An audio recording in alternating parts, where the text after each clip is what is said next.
Hi, welcome back guys. This is your friend, the Saiyan Fanfics, back with amazing fanfiction. This is the second part of What If Deku Blessed with Heaven's Lightning Quirk. Now before starting, please give this video a like and subscribe to the channel if you want more videos like this. Now let's get into the fanfic. Bakugo screamed bloody murder, using his explosions to propel himself towards Akatani at considerable speed. Akatani glared minutely and pulled on his core. He disappeared in a flash of light and crackling of electricity, forcing Bakugo to pull the brakes. Akatani reformed behind the blonde, swinging his leg up and smashing his boot into the side of Bakugo's head in a roundhouse kick. As he reeled in the blast of pain, Akatani disappeared and appeared in front of Bakugo, punching the blonde in the stomach with enough force to fling him back several feet. Spitting out from the blow, Bakugo screamed, "Fuck you, goddamn piece of shit. I'll kill you. You've said that so many times I stopped counting a long time ago." Akatani deadpan, dodging an exploding right fist, hands shooting up to grab the limb in a death grip. "I think you're just all words and no action at this stage." The purple-haired teen drove the point by kicking Bakugo's legs out of him and throwing the blonde over his shoulder in a reminiscent move to the battle trial. As he hit the ground with a yell, Akatani retained his grip on his adversary's arm, bodily flinging the blonde several feet down the ring like a frisbee. Biting back groans of pain, Bakugo picked himself up, looking especially murderous, screaming fairly. He released a long-distance blast towards Akatani, who calmly activated his electric flight and shot into the air, dodging the incoming fireball. Akatani gazed at the explosive blonde impassively. Bakugo took that as an insult. "Stop looking down on me, you motherfucking cunt." "Looking down on you?" The purple-haired teen huffed condescendingly. "Who do you think you are? A god? Someone who should be respected? You're neither of that. Just an egotistical psychopath with a superiority complex who doesn't understand the concept of humility. Anyone with a decent, functional moral compass will naturally view you with contempt. But of course, you're too blind to see that for yourself." Bakugo screamed bloody murder, forming a glowing ball of light and throwing it at Akatani. Like a stun grenade exploding, there was a blinding flash of light. Akatani was thrown off kilter for a moment from trying to protect his retinas from frying, but he retaliated by pulling on his core again and disappearing, shrouded by the light. He reformed behind Bakugo, punching him into the head and blasting him forwards with a beam of electricity. Once again tasting concrete, Bakugo snarled like a wild animal. He unleashed explosion after explosion, forcing Akatani to dodge each one lest he get blown to smithereens. Yet the purple-haired teen was unfazed. After dodging each explosion, he made it a point to flick the bird each time at Bakugo, fueling the blonde's anger with unrepentant contempt. "You think you're so fucking powerful enough to look down on me, that your quirk is so impressive that everyone should let you do whatever the hell you want?" Bakugo growled viciously. "I don't know why everyone is so fucking enamored about you. You are just a motherfucking, worthless piece of shit who has no place in this world. When I beat the ever-loving fuck out of you, I'll drive into your puny brain that you are nothing. Nothing more than a fucking bug underneath my boot. I will force you to bow to me, to show everyone watching that you will never amount to anything." A malicious smile stretched his lips, including that knockoff Pikachu. "I don't know how you manage to keep him under a leash and lead him onto your fucking delusions.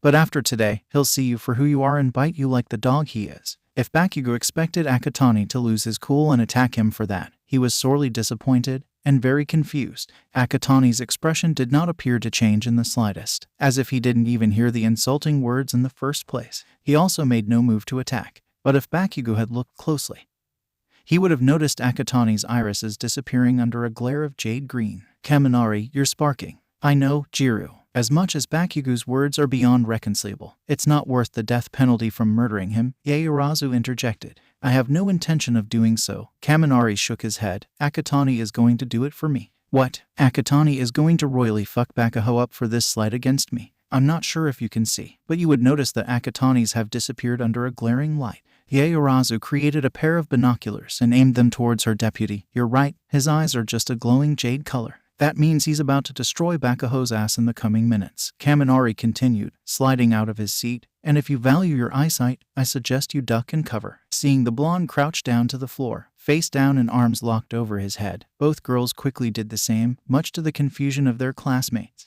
Akatani hadn't spoken a word in several moments now. "What's the matter, fucker?" Bakugo mocked, too overwhelmed by the truth, realizing that you are actually nothing, up against a true victor like me. The purple-haired teen still said nothing, much to the explosive blonde's irritation, but he covered it with another malicious grin. "TCH, fine then, I'll make this quick for the both of us." Bakugo lunged forward with an exploding fist, only to recoil in pain when a powerful bolt of electricity struck him and administered a painful shock to his nerves, temporarily paralyzing the entire arm. Akatani still regarded him with an impassive look, his hand outstretched. He finally spoke. "Do you ever stop to listen to the words you spew from that foul mouth of yours?" I thought not," Akatani sighed. He was externally the perfect portrait of calm, but inside, the cavern of lava was boiling, hissing, and gradually rising to the surface. Electricity began to crackle dangerously over his form. If you ever took a single second to stop and listen to what you just said, you might just realize how much of a villain you are. Bakugu's face contorted with outrage. "What did you just call me?" Akatani had a flashback to his encounter with Endeavor. Actually come to think of it, Endeavor and Bakugo were not all that different from one another. They both had explosive tempers, abrasive personalities, egos the size of Mount Everest, powerful quirks, and the drive to be number one while ignoring collateral damage to others and surroundings. Only one was a fully grown adult and pro-hero, while the other was still an impressionable teenager. However, the similarities proved too close for Akatani to reconcile with. Even if it was an impossible task, Akatani knew he had to cut the bud before it could bloom. "A villain, Bakuho," the purple-haired teen replied with mock mildness, "unless your explosions have rendered your ears completely deaf, which may explain why you never follow the most simplest instructions on how to be a decent human being." Bakugo exploded. "I'll fucking kill you." Like a rampaging bull, Bakugo launched towards his opponent. And like a matador, Akatani dodged effortlessly. "Look at you, so quick to attack, and so quick to cause harm to others. I don't know about you, but aren't those hallmarks of what makes a villain?" Akatani released a wave of electricity, electrocuting Bakugo and temporarily paralyzing him. "You want to become the number one hero, to surpass all might, but everything you do, your actions, your words, all point to being the number one villain. So enlighten me, Bakuho, what is the discrepancy here?" Akatani dodged a series of explosions. "Oh wait, I am so blind. The discrepancy lies with you, Bakuho." Akatani threw a bolt of lightning at Bakugo's leg, forcing him to the ground. "You hide your true self behind lofty aspirations and a powerful quirk, taking advantage of society's selective blindness to flashy and powerful quirks. But nothing can stay hidden forever. Right now, in front of the entire country and possibly the world, I will say this." Bakugo shakily stood up, snarling ferally. "You are a petty, disgusting, abhorrent and most vilest example of the worst of humanity, to the point I debate whether or not I should even call you a human in the first place. You are the example of what parents tell their children to avoid, a scourge of society, a blight upon the world, and a disgrace against the heavens and all that is holy." The explosive blonde screamed like a banshee. He burst up into the air, the kick of his explosions lifting him as he went. Akatani rose a foot off the ground and spread out his hands. Like before in his match with Todoroki, the sky began to distort as static electricity was pulled from the atmosphere. Any remaining light fixtures that hadn't exploded previously met their end as their circuits overloaded and ruptured, the electrical currents draining out and hurtling towards Akatani, coalescing into a glowing ball of light. "People like you are the reason why so many others suffer, not just as a consequence of your quirk, but when they become your targets to bully and hurt just for you inflate your ego or to get a boost of confidence to hide your insecurity. And that is just for people with quirks. I can't imagine what you did to people who didn't have quirks to protect themselves against scumbags like you." Airborne, Bakugo began to spin, creating a vortex of air that was rapidly gaining strength and speed. "You must have taken delight in rubbing their faces in the fact that they were quirkless, to force them down into inferiority just for something out of their control, to hurt and injure them because of your fucked up thinking that they are less human than you. I'm not even surprised if you told some of them to end their lives because you think they are not worth the space they use in this world." The ball of light had grown to the size of a beach ball and showed no sign of stopping. Outside of the stadium, further electrical circuits from the surrounding area had their electricity drained, fluctuating power to most of the buildings in the affected area. Bakugo could now be barely seen in the swirling tornado of air and dirt he was creating. "Howitzer, you call yourself a hero, but heroes don't destroy lives." Akatani curled his hands around the ball of light as it shook violently. "No. As far as I know, you are nothing but a fucking monster. I am MMPAAA. Monsters like you have no place this world. So do all that is good and just a favor, will you? Pray that you will become a decent human being in your next life, and take a swan dive off the roof." Kakin, Bakugo's eyes widened, his spinning suddenly halting. That momentary hesitation was all that Akatani needed. His glowing eyes narrowed. "Lei no Shen, Huinaruzi Azamento." There was a pause, and the ring exploded into a dazzling, blinding light that rivaled that of the sun. People screamed and wailed, falling to the ground to shield their eyes from the searing supernova. Kaminari, Jiru and Yaoyorozu further curled into themselves to keep the light away from their retina. Then there was deafening clap of thunder. and the wild crackling of electricity at immense speeds. For only God knows how long. That was the world of those watching the festival live, until the heavens granted them mercy and the light began to fade. With the receding light came visions obscured by color, spinning heads, and noise of confusion. People began to slowly get up, grabbing onto things to steady themselves and clear the temporary blindness. Up in the commentary booth, Present Mike was slowly picking himself and Aizawa from the floor, where he had been protecting his mummified friend from the worst of the light. It was a mistake to make these eye holes, Aizawa grumbled. Present Mike stumbled over to the microphone. Well, despite Akatani-kun's valiant attempt to blind us all, is everyone okay though? Noises of affirmation came from the crowd below. So can anyone see enough to know who won? My eyes are still recovering. Down on the ring, Midnight winced as she picked herself up on her dais. In her haste to protect her eyes from the blinding supernova, she was sure she twisted something on her way down. Making a note to see Recovery Girl once this was over, she shook her head wildly to clear the colors from her vision. Around the stadium, there were cheers going off like dynamite. When her vision cleared enough, she could see why. On the ring, looking decidedly exhausted, was Akatani. Across the stadium, laying sprawled out over 2 rows of seats with blood leaking from a gash on his temple and various cuts all across any exposed skin, was an unconscious Bakugo. For the R18 heroine, that was all the answer she needed.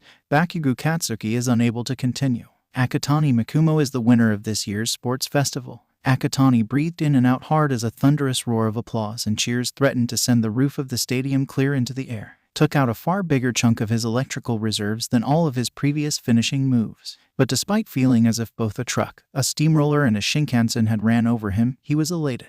He had defeated Bakugo once again, delivered a crushing blow to an ego which despite many attacks still refused to deflate. Furthermore, he had come out the victor of the sports festival, fighting back the exhaustion from claiming him into the peaceful slumber of unconsciousness. Akatani raised his head to face the cheering masses. With a look of grim determination, he clenched his fist and punched it into the air, only serving to excite the spectators and raise the decibels of the cheers even higher. Up in the stands reserved for Class 1A, Kaminari was on his feet, wholeheartedly adding to the growing deluge of noise. "Woo, you did it, my man. You showed that son of a bitch who's boss." Jiru and Yaoyorozu were applauding with the rest of the stadium, while the rest of the class were discussing the final match. "That was so manly. What Akatani did," Kirishima gushed. "But it was a little bit overkill though," Uraraka remarked. "A truly epic banquet of madness," Takoyami cryptically put forth. Ada was about to interject that Akatani didn't need to go to such extremes to take out Bakugo, when he felt his phone buzz in his pocket about an incoming call. Excusing himself, he went into a quiet corridor to answer the call. Checking the caller ID showed his mother's. Ada steeled himself. She must be calling about his performance during the festival. "Well, best get it over with, right?" He answered the call. "Tenya. Mom, I am so sorry.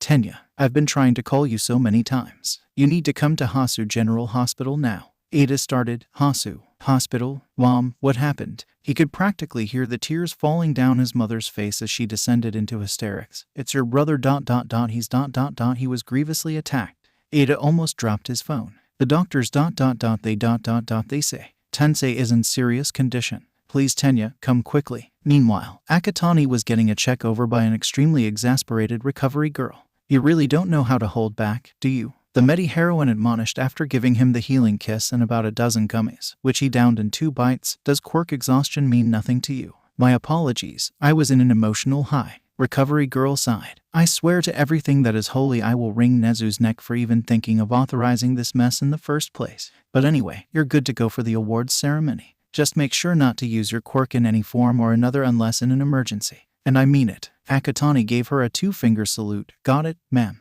The elderly heroine waved him off, prompting Akatani to remove himself from the makeshift infirmary. With the door closing behind him, Recovery Girl turned to her latest patient to grace her care. The gash in Bakugo's head had been cleaned and sealed, as with all the cuts littering any exposed skin. Hopefully, with a bit of luck it wouldn't scar. Now it was all a matter of waiting for the teen to wake up in time for the awards ceremony. Recovery Girl didn't need to wait long.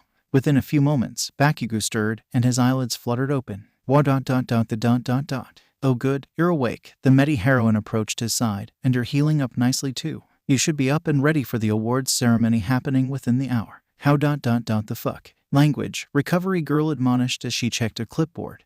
"You were knocked out of bounds by your classmate Akatani's rather ... over-the-top final move. Considering what transpired during that time, I was amazed that you weren't more severely injured." Bakugo lapsed into silence as her words registered. The memories slowly returned of his battle with Akatani, getting pissed off at his opponent's deadpan jibes, trying to get a rise out of him by dragging the knockoff Pikachu through the mud, only to get blinded by an explosion of light, sent flying by the force of a speeding Shinkansen, followed by darkness as he hit something hard and lost consciousness. But no, there was something else, something that was missing from the equation, something that wasn't as clear as the memories that were coming back to him bit by bit, a gap in the entire length. Then, he remembered. His opponent had gone on a vicious vitriol against him when he was powering up for his signature howitzer impact attack. Bakugo didn't remember most of what the purple-haired fucker had said, but just as he was about to release his built-up explosion, and moments before the blinding flash of light, the words Akatani said suddenly came back to him with brutal force. "Pray that you will become a decent human being in your next life, and take a swan dive off the roof." Kakin, Kakin, Kakin. There was a moment of silence, and the bomb exploded. The entire infirmary shook, almost sending Recovery Girl stumbling to the floor as Bakugo released explosion after explosion, screaming ferally. The blonde lunged out of the cot he was lying on, and rushed for the door like a trapped, enraged animal trying to claw its way out of its cage to freedom. Or in Bakugo's case, trying to get to Akatani so he could turn the purple fucker into a pile of ashes and bloodied bits of flesh. Recovery Girl snapped back to her senses when Bakugo tried to shove her to the side to get to the door. "Bakugo, what on earth are you doing? Calm down this instant." The blonde was deaf to her demands. "I'll fucking kill him. I'll render his motherfucking goddamn ass into ashes. He is so fucking dead, there will be nothing to bury. I'll fucking destroy him." Bakugo would have succeeded in breaking out of the infirmary if Recovery Girl's Medibots hadn't sprung into action the moment they sensed the danger the youthful heroine was in. 4 robots shot forwards, grabbing Bakugo securely and dragging him back to the cot. The explosive blonde fought savagely, but the robots were made to be extremely resilient, surviving even his explosions. Once forced onto the cot, one of the robots produced a syringe filled with a sedative and injected it into Bakugo's veins. It worked in seconds, the fight leaving him like a receding wave, his crazed eyes dilating and sliding shut, his expletives slurring into silence. Only when they were certain the blonde was not a danger to others or himself did the robots release him and return to their charging station.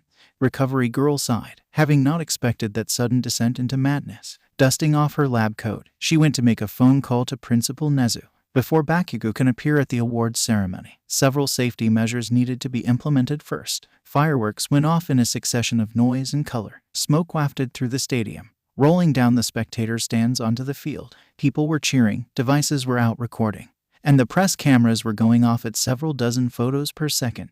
Ladies, gentlemen, and everyone in between are outside. After many hours of trials and tribulations, tension, suspense, action, and drama, we have come to the end of the first-year sports festival. President Mike's voice rang out excitedly over the stadium to the roar of the spectators. All of the first-year students, from heroics down to management, were gathered in the center of the field, waiting for the proceedings to continue. "We have come a long way to where we are now, so without further ado, take it away, Midnight." The R18 heroine flashed a thumbs up. "Thank you, Mike. Now I understand that we might be exhausted from all the excitement and running our throats hoarse throughout the day, but I hope we can scrape just a little bit more cheer to congratulate our top 3 finalists." The spectators showed no sign of quietening down. "That's right," Midnight nodded. "It is time for the awards ceremony." Celebratory music began playing loudly through the speakers, followed by more fireworks. Behind the R18 heroine, there came a great blast of smoke and confetti. There was a slight rumble, and a podium of 3 different heights began rising behind the smoke and falling colored paper. The smoke obscured the identities of the 3 people standing on the podium,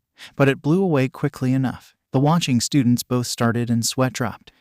Kaminari, who was standing at the front, couldn't believe his eyes. "What the fuck?" Jiru was equally stunned. Standing in 3rd place, Hatsune was laughing, waving to the spectators like an excited child. Akatani stood with cool poise, hands by his side in 1st place, but it was Bakugo, despite being in 2nd place, who was the center of attention. The blonde had a metal muzzle strapped tightly over his mouth, muffling his shouts and screams. His arms and hands were secured in a giant padlock-like device chained to the podium. His body and legs were tied to a large concrete pillar with leather straps, restricting his movement. Despite that, Bakugo still thrashed about wildly like a restrained animal desperate for release. It was a surreal sight, one the press was lapping up greedily, alongside the fact that a non-heroic student had actually made it into the podium. Tomorrow was going to make for one hell of a headline. Midnight threw out a hand. "Now, there is literally only one person who is worthy of presenting the medals for such a prestigious event." Deep, booming laughter filled the stadium. People began screaming excitedly, pointing at a silhouette standing on the roof. Akatani bit back the groan rumbling in his throat.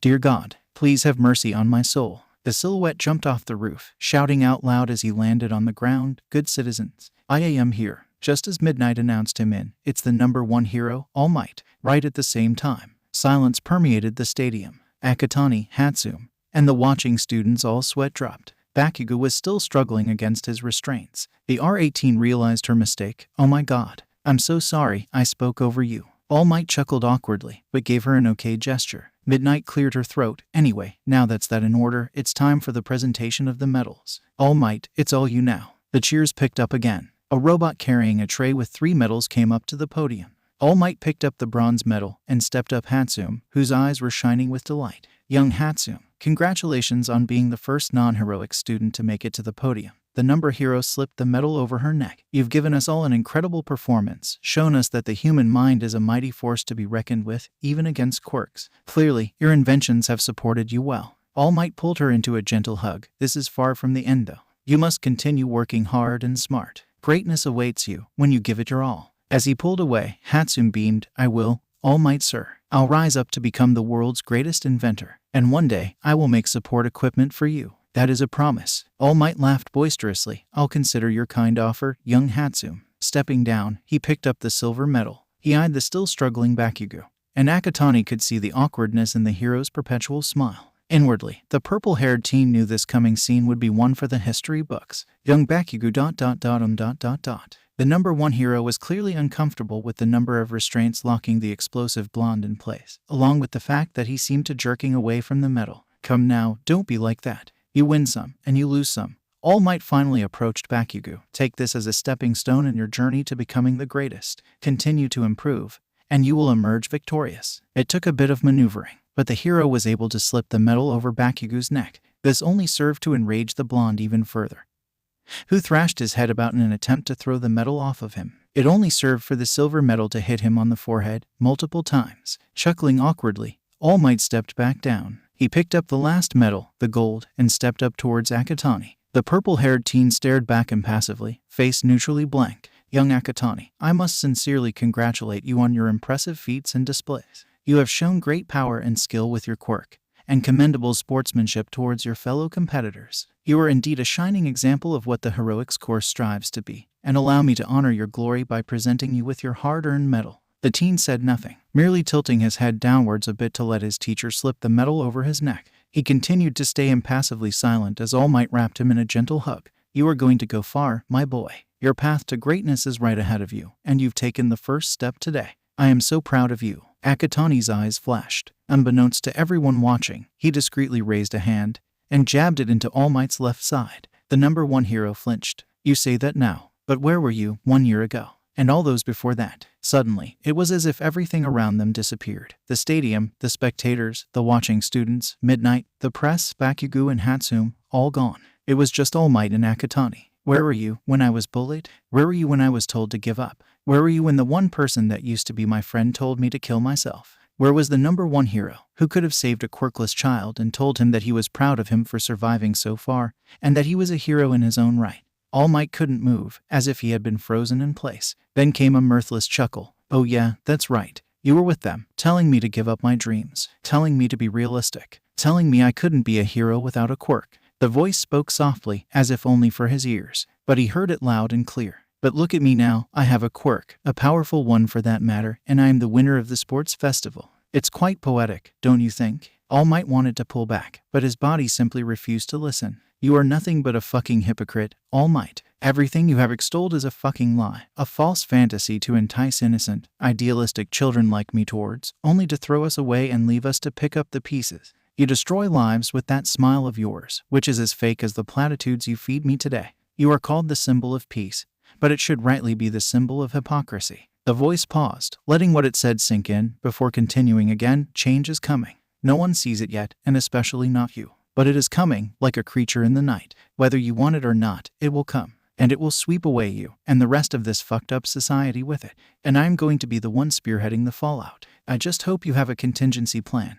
All Might, because some way or another, you will become a bygone has-been in a different world. I'm only telling you this because I have an actual moral compass and a heart, unlike you. Be prepared, hero, because your days are numbered. Just like that, All Might was released from his bind, feeling returning to his stiff body. He jerked away from Akatani, as if stung by a bee, his smile somewhat forced from what he had heard. Akatani tilted his head slightly. All Might Sensei, is everything all right? You seem kind of tense. The number one hero hesitated. He knew from the voice that it came from somewhere close by, like literally by his ear. And literally the only person capable of doing so was young Akatani. But the voice ... it dripped with contempt and barely restrained hatred. And Akatani asked his question with concern, if monotonously. There was no way the two could be connected. Right, All Might released a breath. He was just imagining things, must be from older age. It's fine, young Akatani. I thought I heard something. The number one cleared his throat, turning to the watching eye students. And there you have it, dear students, the winners of this year's sports festival. But let's not forget for even a second that it could have been any one of you who could have been standing on that podium today.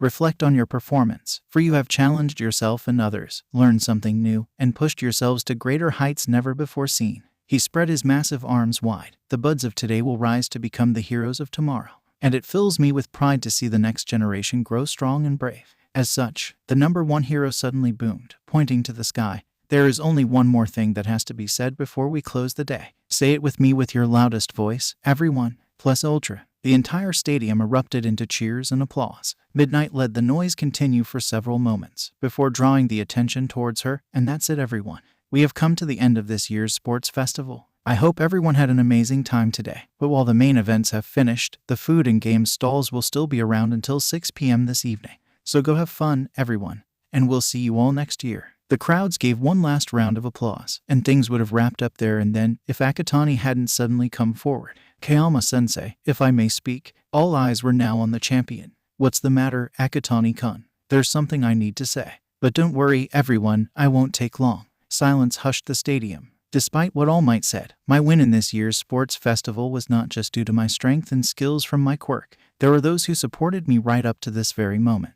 And they too shared an integral factor in allowing me to clinch the gold today. Akatani stared straight at the cameras that were broadcasting his impromptu speech to the world. Mom, as you are watching, I want to thank you for being a pillar of support all the way to my victory. I can't think of a greater parent than you who displays her own resilience against a cruel world who revels in destroying innocent lives for sport. You are truly a hero in your own right, Mom, and I love you so much. The spectators were moved and made it clear with thunderous applause. Back in Musutafu, Inko was shedding tears of pride and joy. Not that she hadn't already been doing so ever since her son stepped up to the stage at the beginning of the festival and gave his opening speech. But you get the idea. Akatani waited for the applause to die down. And there's one more person I need to thank. Kaminari, can you step forward please? Suddenly, the whole world was on the blonde electric quirk student, as were every screen that the sports festival was being broadcasted on, including Inko's. Kaminari minutely flinched at suddenly being singled out and becoming the center of attention, especially when the confused whispers from his schoolmates reached his ears. Nonetheless, he did as he was requested, moving away from the students with a few steps forward. Everyone watched Akatani step down from the podium. He came up to Kaminari, and to the surprise of everyone watching, live or on their screens, he took the blonde's hand and went down on one knee. The press went absolutely crazy, snapping photos like machine gun fire. Kaminari, I never expected that you would become my friend when you chose to sit with me at lunch during the UA practical exam. At the time, I had no intention of making friends, and I lashed out at you thinking that you were trying to get in my way. For that, I sincerely apologize. It's okay, Akatani, Kaminari stuttered. Why you made it up to me by saving me. At the same time, you reminded me of what it meant to be a true hero, Akatani continued, and somehow, through some work of fate ... or rather your decision to attach yourself to me by the hip, we got to know one another. And before I realized it, you became my friend and someone I have come to care a great deal for. Kaminari's face exploded in red. People in the stands owed their phones out recording the entire scene. We've only known each other for less than a year, but you've done so much for me as a friend. I cannot begin to thank you whatever creator up there has done to make who you are. And, if you are willing, I wish to progress beyond friendship with you. So Kaminari Denki, will you go steady with me? Excited screams and squeals ricocheted across the stadium. The students were sent into a right tizzy. Midnight's jaw was hanging open, and even All Might was taken aback. The flashing of camera bulbs became almost strobe-like. Present Mike was running his mouth at the display in the background, barely heard over the hubbub that descended over the stadium. Kaminari, on the other hand, was dead silent. His face was completely red, his eyes wide, and mouth hanging slightly open. His brain was shutting down, rendering him unable to come up with a verbal response. Did I come on too sudden? Akatani asked. I'm sorry. Then, how about we start slowly? Are you free tomorrow? Your choice of time and place. Just tell me, and it will be done. This time, Kaminari was able to respond. He slowly nodded. Great. Akatani let a grin appear on his lips. He rose to his feet, a hand rising up to cup Kaminari's cheek. It's a date. The purple-haired teen leaned in and kissed the blonde's cheek. The spectators went absolutely crazy, the shrieks and squeals shooting up into ear-splitting decibels. Present Mike was completely mind-blown. Talk about smooth. Not only is Akatani Mikumo an orator that harangues the masses, he is such a suave silver tongue that not even those of the same gender can resist melting into a puddle. Indeed, Kaminari was so taken away that he literally began sparking right in front of Akatani. His electrical currents overloaded his senses and brain, shutting down all but the most basic functions. The purple-haired teen was quick to catch his friend as he crumpled to the ground, eyes glazed over and a bit of drool leaking from his ajar mouth. If anything, Akatani retained his grin. He turned to Midnight. I'll just be off to Recovery Girl. The R-18 heroine, too stunned to speak, merely nodded. Given the affirmative, Akatani shifted Kaminari into a bridal carry and kick-started his electric flight, ignoring everything happening around him. Akatani flew through a set of metal doors, Kaminari in his arms, to the makeshift infirmary, disappearing from sight. And that, dear listeners, Present Mike said, slightly calmer, is a surefire way to get yourself a man, so you better take notes. So with a new relationship blossoming before our eyes, we've come to the end of the sports festival. So I hope everyone has had a wonderful time today, and as Midnight said earlier, we'll see you all next year. So have a great day, listeners. And this is Present Mike and Eraserhead, signing off. The pair finished together, one with more enthusiasm than the other. Akatani hadn't even knocked on the infirmary door when it opened. Why am I not surprised that you decide to do something that puts someone under my care again? Recovery Girl asked exasperatedly. I regret nothing, the teen replied, stepping inside. This is something I needed to do for a long time now. The youthful heroine sighed. Just put him on the cot? Akatani-kun, are you going to stay until he wakes up? I need to sort out a few things first, he replied, but I'll be back. Recovery Girl waved him off, going to tend to the electrocuted blonde. Akatani slipped out of the infirmary and hurried along the corridors to the locker rooms, stepping over the trail of purple and crimson liquid. Akatani opened the locker where the liquid was slowly dripping from. Fighting down the urge to gag, he stuck his hand inside and pulled out a still unconscious Minta by the ankle. With his cargo in hand, Akatani hurried out of the locker room towards the exits. From there, he flew all the way back to the UA campus before hurrying up to the principal's office. Reaching the doors, he knocked loudly. Come in. Akatani pushed the door open, stepping inside. Nezu looked up from his desk. Oh, Akatani-kun, what brings you here? This, Principal Nezu. Akatani threw the unconscious, bleeding body of Minta at the foot of the desk. Nezu got up onto his desk to get a better look. Is that ... your classmate, Minta Minoru? Nezu asked, and why is he so badly beaten up? I caught this son of a motherfucking whore digging through the girls' locker room for bras and panties, Akatani explained. He tried to escape, so I was forced to rough him up to stop him. This is the latest time he outraged the modesty and dignity of female students, including my own classmates and 1A. Nezu steeped his paws together. Latest time. He's been nothing but a disgusting pervert ever since school started. Always trying to molest the girls or displaying lewd, lecherous behavior towards them. I don't know what in the fucking hell possessed you and the staff to accept this kind of scum into the heroics course, but this is beyond acceptable not just for my female classmates, but UA as a whole. The rat, bear, mouse, Principal HM Med, leaping off his desk to examine the body before him. His beady eyes narrowed at the number of undergarments stuck to remaining balls on his head. I agree with you wholeheartedly, Akatani-kun. I have been receiving numerous complaints about Minta's abhorrent behavior for quite a while now, but I believed he could be reformed through stiff punishment by your teacher. It appears that this has failed to serve as a deterrent, and Minta has proven he is irredeemable. He will be expelled from UA, effective immediately. Akatani nodded. It's the least that can be done, especially for my female classmates, because I think his behavior warrants a police report and sentencing to juvenile detention. A logical move, if we can provide evidence of him exhibiting such behavior for much longer than his time in UA, Nezu surmised, but the glint in his eyes made it clear that some investigation work was going to be carried out soon. On other matters, though, this means that there will be an open spot in Class 1A. If I may, Principal Nezu, Akatani cut in and continued with permission, I have a recommendation for that open spot. And who would that be? Nezu tilted his head. Shinsu Itoshi, from Class 1 degrees Celsius. Shinsu, the student you beat early during the last round of the sports festival? The principal questioned. May I ask why him? He didn't have that great a showing during the festival. Not after he insulted your soon-to-be boyfriend. We're selling him short here. Principal Nezu, Akatani replied. His quirk, brainwashing, is a potentially powerful quirk that could save countless lives in heroics. My educated guess is that Shinsu-Kana's in general education was due to his quirk being useless against robots. Think about it, Principal Nezu. You have a hostage situation, and all it takes is one word for the villains to release the hostages and turn themselves into law enforcement, or an intelligence gathering, where Shinsu can go undercover, use his quirk on unsuspecting villains, and boom, he has all their plans and movements. Pass it on to law enforcement, and we have a successful raid. The teen gave Nezu a pointed look. Shinsu has been told all his life that he couldn't be a hero, that all he was ever worth was being a villain. This has left him bitter with the world, which is dangerous for an impressionable teenager. Not only are we preventing a potential villain from being born, we are also showing Shinsu that the world is not all bleak dreariness, that there are people who believe in him and will support him. It's the least we can do for him giving his less than stellar upbringing. Silence followed his impromptu speech. Nezu broke it by chuckling. You make quite the compelling case there, Akatani-kun, especially for someone who insulted your soon-to-be boyfriend. Akatani shrugged. He was doing whatever it took to win, and his bitterness is something that can be amended. Nezu nodded. I'll consider your proposal, rest assured. The teen hummed. The look in his principal's eyes was more than enough to know that he had succeeded. Shinsu was going to be his classmate in the coming future, quite possibly even when school resumed next week. Now, is there anything else? I do need to call Recovery Girl to remove this disgusting filth of a human who is currently staining my carpet. No, Principal Nezu, I'll leave you to deal with the grapist. Akatani bowed respectfully. You should hurry back to the infirmary then. Nezu grinned. Kaminari should be coming around anytime soon. I will, thank you for your time, Principal Nezu. Oh, it's my pleasure, Akatani-kun. And remember, my door is always open to you, and I am one phone call away.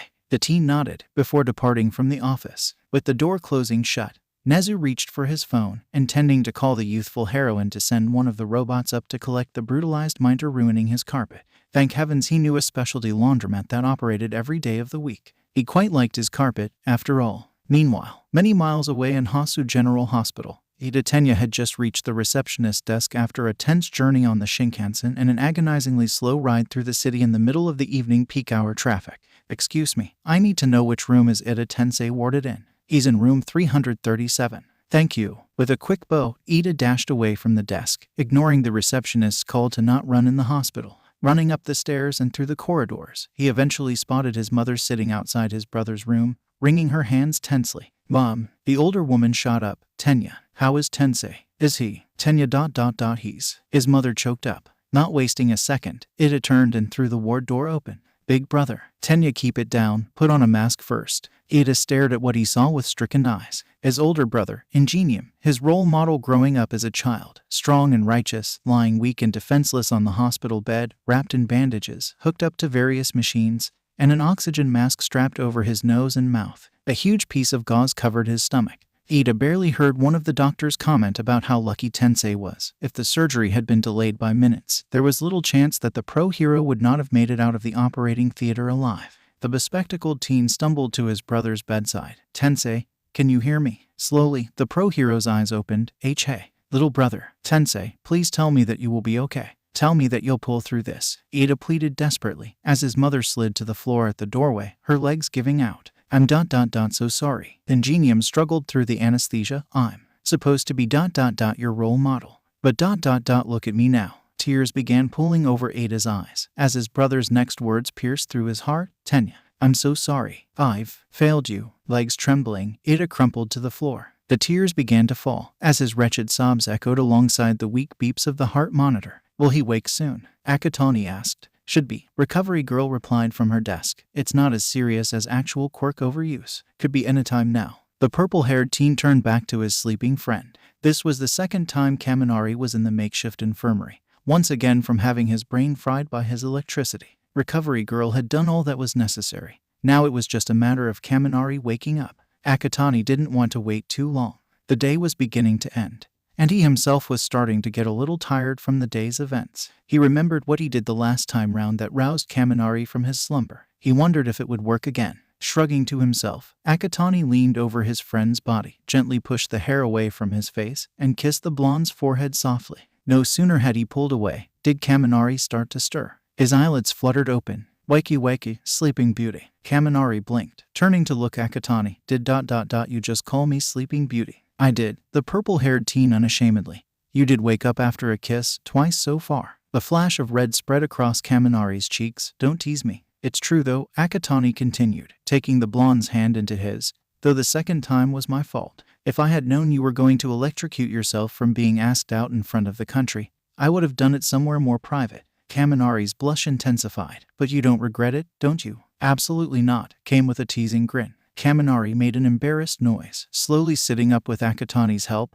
Is the offer still on though? It's your call, Akatani replied, gently kissing his hand. Time and place, it's all on you. Kaminari let out a quiet mewl. Can we go out tomorrow? I'll tell you where I want to go by tonight. Akatani nodded. Sure thing. Your wish is my command. Leaning in, the purple-haired teen kissed his friend's cheek again, pulling a soft meat from the blonde. From her desk, Recovery Girl loathed to have to interrupt the immensely adorable scene before her, but duty calls. You two might want to start moving. The rest of your class should have been dismissed by now. And I hardly think a makeshift infirmary is where you want to plan your first date. That is true, Recovery Girl, Akatani nodded. In one fell swoop and a soft deep, Kaminari was scooped up from the cot into a bridal carry. We'll be taking our leave now. Be sure to get home safe. I'll make sure of that. With a final bow, Akatani departed from the infirmary, Kaminari in his arms. You can put me down. You know, the blonde said as they headed for the locker rooms. I can walk. Let me treat you like a princess for a time. Kaminari's face flushed red again,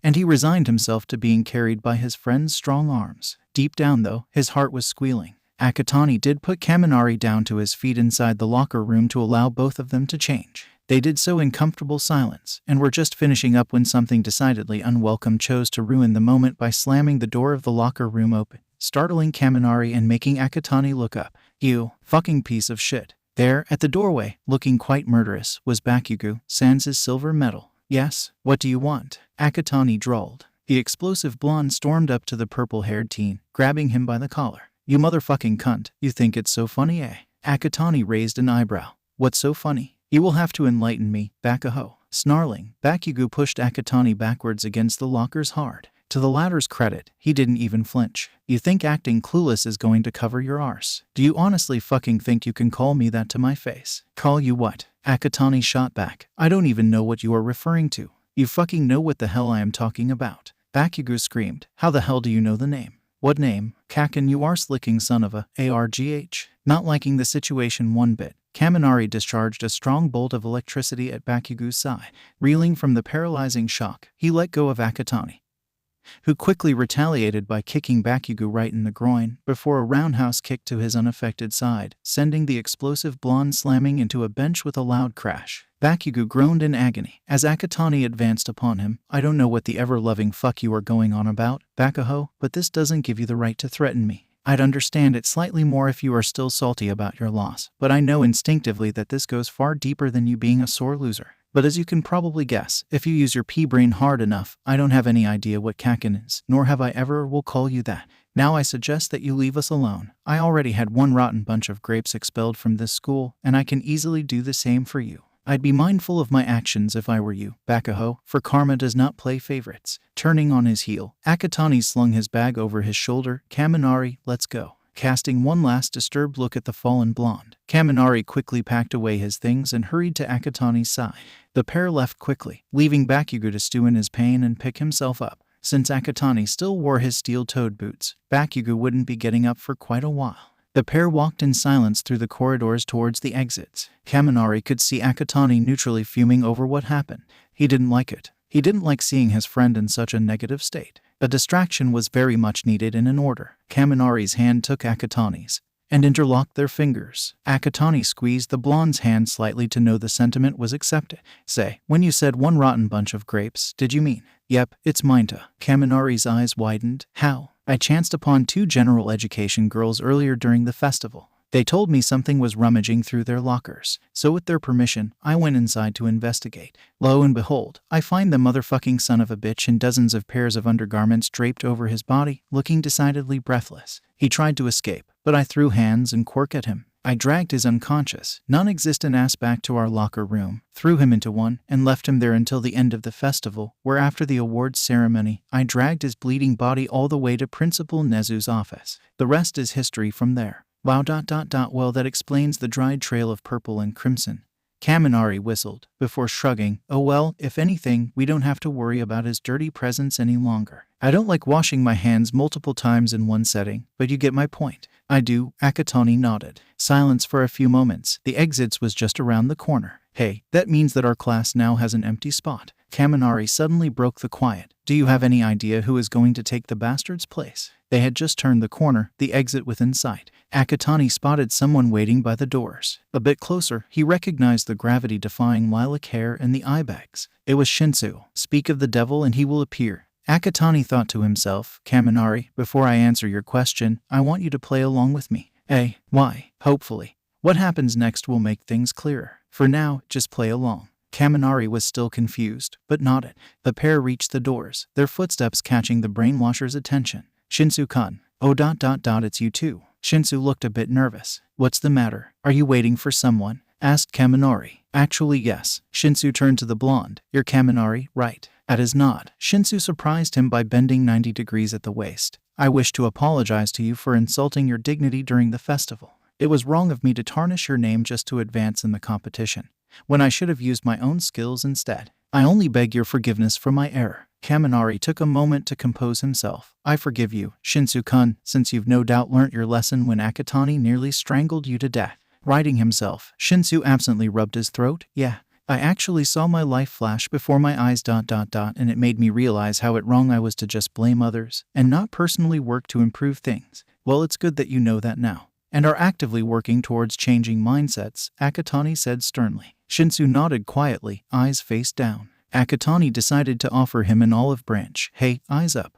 Kaminari has already forgiven you. What's in the past stays in the past. Am I right? Again, Shinsu nodded. But at least he wasn't so downcast now. And besides, you will be given chances to work towards self-improvement in the coming days, for sure. What do you mean? The brainwasher asked. This might be completely irrelevant, but someone from our class just got expelled today. You might remember him as Minta Minoru, or the pervert with grapes for hair. Yeah. But what are you talking about? All I'm saying is that there's an open spot in our class. Akatani shrugged. That's all really, just thought you should know. Anyway, it's getting late. I need to send Kaminari home. I'll see you in class next Monday. Kaminari nodded. See you then, Shinsu-kun. Shinsu watched the pair leave through the doors. For a moment, his mind was as blank as a person he had just brainwashed. Then it began replaying the last words Akatani and Kaminari spoke to him. It slowly connected the dots. His eyes widened. He threw the doors open and rushed outside. Akatani and Kaminari were not too far off yet. Wait, Shinsu called out to them.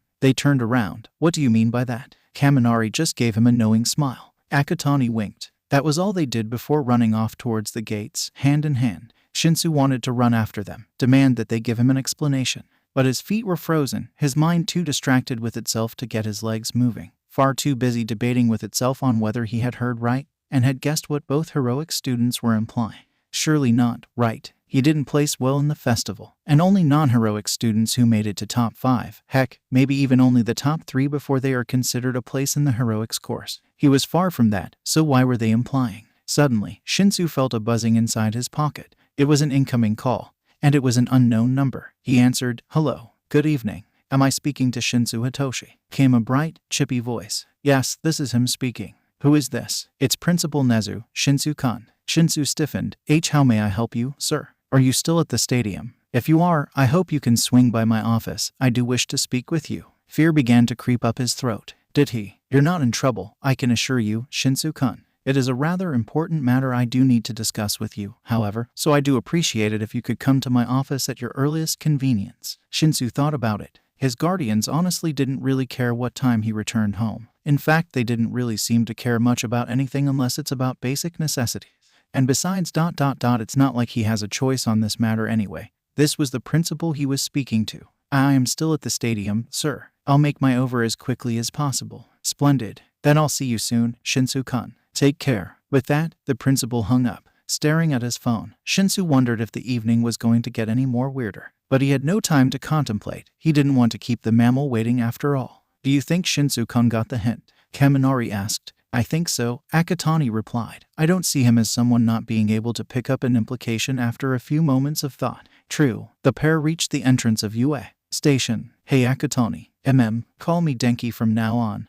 will you? Kaminari blushed slightly. Since we're going to become a couple in the near future, don't you think it's appropriate? Akatani smiled, bringing Kaminari's hand up to kiss it. It's more than appropriate, as long as you call me Makumo in return. Kaminari's blush deepened, but he smiled too. Oh, okay. The pair made their way down into the station concourse. Akatani spoke again. Just remember to tell me what you want to do tomorrow. Don't worry about anything, it's all on you. Kaminari nodded, blush unabated. I will. He couldn't wait for tomorrow. In a small bedroom just down the corridor from a dingy but well-maintained bar, a certain blue-haired man-child with terrible skin crouched in front of a computer monitor, watching the live coverage of the UA Sports Festival as it happened, as the spectators cheered amidst President Mike's excited commentary. He sneered irritably, especially when the focus was turned on a purple-haired vice president from Class 1 plowing his way through the competition. Watching Akatani Makumo take down his competitors with ease, Shigaraki began scratching at his neck furiously. I'll kill him one day. He will be dead by my hands. He thinks he's so strong he'll be nothing but dust when I'm done with him. The final push to that resolve came when Akatani appeared at the top of the podium at the end. Just as Shigaraki's incessant scratching broke the skin, blood rising up the rupture and trickling down his neck in a thin trail. Shigaraki growled. Akatani came home to a happy crying mother, both for his victory and the moving dedication he made for her on live television. Akatani swore he could feel his bones creak from the suffocating bear hug she subjected him to when she was too overcome with emotion to speak. Once the tears were wiped away, she had released her son from her death grip and calmed down enough to be coherent. Enko asked if his confession to Kaminari was genuine, and that he was truly serious in taking the blonde out on a date. He nodded. My feelings for Denki have blossomed into true love, Mom. I care for him deeply. And I know this is far too early for me to say, but I will go to the ends of the world to make him the happiest man alive. With feelings so pure, Enko was all for her son taking his date out for the day. She then began fretting over what her son was going to wear, what food she had to cook if he were to bring Kaminari home for dinner, or if she had to prepare food for them tomorrow for a picnic, or... Akatani stopped his mother before she could work herself into a frenzy. Mom, calm down. It's all up to Denki. He'll contact me later on what he wants to do tomorrow. I'll let you know as soon as he does so. No need to panic just yet. Enko took her deep breaths. I understand, Makumo. But my baby's going on his first date tomorrow. How can a mother not be excited and worried about it and whether it goes well or not? You need not worry, Mom, Akatani reassured her. I'll make sure tomorrow goes off without a hitch. He didn't know it at the time, but he will be staying true to that statement, just not in the way he meant it to be. In the end, Enko didn't really need to do much in preparation for the date. An hour after their conversation, Akatani received a call from Kaminari. After a brief moment to complain about how his parents teased him about what happened during the sports festival, Kaminari quickly revealed that his parents were also supportive of their date, even reading off a list of potential date activities his mother came up with on the spot. Akatani's sweat dropped at how long the list was, eventually asking, So what do you want to do tomorrow? Kaminari made a noise of trepidation. Actually, if you don't mind, I want to spend tomorrow working out. Though, why? Because oh my god, this is so embarrassing. Akatani could hear his date fumbling over the phone. It's because you know what, fuck it. I like how erbidilics and iwintobis buffasiu. What? Could you repeat that? Kaminari took a deep breath. I'm really attracted to your physique and I want a body like yours too. That's fine, but why did you have to say it so fast earlier? There's nothing embarrassing about that. Well, I thought you were going to tease me about it. Why on earth will I do that? Akatani asked incredulously. You see back when I was beginning to have a crush on you, I researched on same-sex relationships. Kaminari explained. I came across this dating magazine which talked about relationship dynamics. For us males, there is the seam and the uke, the dominant and submissive ones in a relationship respectively. The seam is usually more muscular in appearance and more proactive, while the uke is slimmer and usually more reactive. I made the connection between the both of us and well, I also read that a common trait of seams is to tease their ukes to make them squirm. You will not define yourself with harmful heteronormal stereotypes. Akatani interjected firmly. If we are going to pursue this relationship, we are going to be standing on equal planes. We are neither seam or uke. I will not have my partner think that he is any less of a person than he rightfully is. Do you understand that? It took a moment for Kaminari to reply. Why yes, Makumo. Good, that's settled then. Akatani relaxed. We'll go to my local gym tomorrow. I'll pick you up at the station. Is there anything else you want to do? Kaminari thought about it for a moment. Maybe we can go to a cat cafe after that. I've never been to one of those before. We can do that too, Akatani replied. I know of a few in my area, though we'll have to take the train. Are you okay with that? That's fine. Great, everything's good to go then. Akatani nodded. Let's say that we meet at the station at 9 tomorrow. Sure thing. All right, I'll see you then. Good night, Denki. The purple-haired teen blew a kiss into his phone. Kaminari made a love-struck noise. Good night, Mikumo. After that, the connection was cut. Akatani allowed a small grin, putting his phone aside to charge for the night. Getting up to switch off the lights, he ambled back to his bed and slipped under the covers for a good night's rest. Akatani checked his watch. It was 5 minutes to 9 in the morning. Hopefully Kaminari would manage to arrive on time. He couldn't wait to spend the entire day with his date, after all. Oh my god, you're Akatani Mikumo, sports festival champion. The teen inwardly sighed, maintaining a neutral expression when a group of middle schoolers rush up to him like a bunch of rabid fans. Ever since leaving his apartment, he had been stopped and inundated with praise and congratulations from pretty much the entire general public, old and young alike, many coming up to shake his hand, ask for autographs and selfies, even being offered business propositions for advertising and modeling gigs by company representatives of varying degrees of legitimacy. He understood that this was bound to happen as the entire country was watching him win the festival, but this was slowly inching towards ridiculous territory. He just hoped that Kaminari would arrive soon, before he accidentally lost his cool on an innocent person. Mikumo, Akatani barely had time to turn around when a familiar blonde date crashed right into him, almost sending him over had it not been for the former's strength in keeping them steady. Akatani wrapped his arms tightly around his date in a strong hug, lifting him off the ground. Honestly, that drew a few stares from other commuters, but given Akatani's public confession to Kaminari at the end of the festival, most didn't really care, ignoring the scarred teen spin his date in the air once before putting him back onto the ground again. I'm so sorry for being late. There was a train delay along my usual line. It's no problem, Denki. I'm just so glad you made it. Kaminari pulled away. And there were the interruptions. I was stopped by God knows how many people either recognizing me from the festival or congratulating me on scoring a date with the winner. I almost missed my train because of that. You too, huh? Akatani raised an eyebrow. I got mostly congratulations from winning the festival, but the most ridiculous interactions were from representatives who came up to me offering modeling gigs. I swear some of them were shady as fuck. Let me guess. Kaminari thought about it. Men in suits, crooked smiles, sunglasses, and cigarettes sticking out of their mouths. Akatani frowned. Not quite, though the smiles were not far from the truth. I just got a really exploitative vibe from them. And of fucking course no cigarettes. You can't smoke in the train stations. I know, I'm just kidding with ya. Kaminari threw his arm over his date's shoulders. So, we good to go? Yep. So is this the place? Yep, it's just like your typical gym. The pair were in one of Musutafu's shopping complexes, standing at the front doors of a privately owned gym. It was quite big, taking up almost half the space available on the floor it was situated. As it was also the weekend, the gym was packed with patrons. At the back of his mind, Kaminari wondered if they would be able to get anything done at such a rate. It's quite crowded. Don't worry, it's not so bad, Akatani reassured, taking his date's hand. The gym has a strict policy of no more than a half hour for treadmills and bicycles, 15 minutes for weight machines, and 10 minutes for free weights per patron. Really?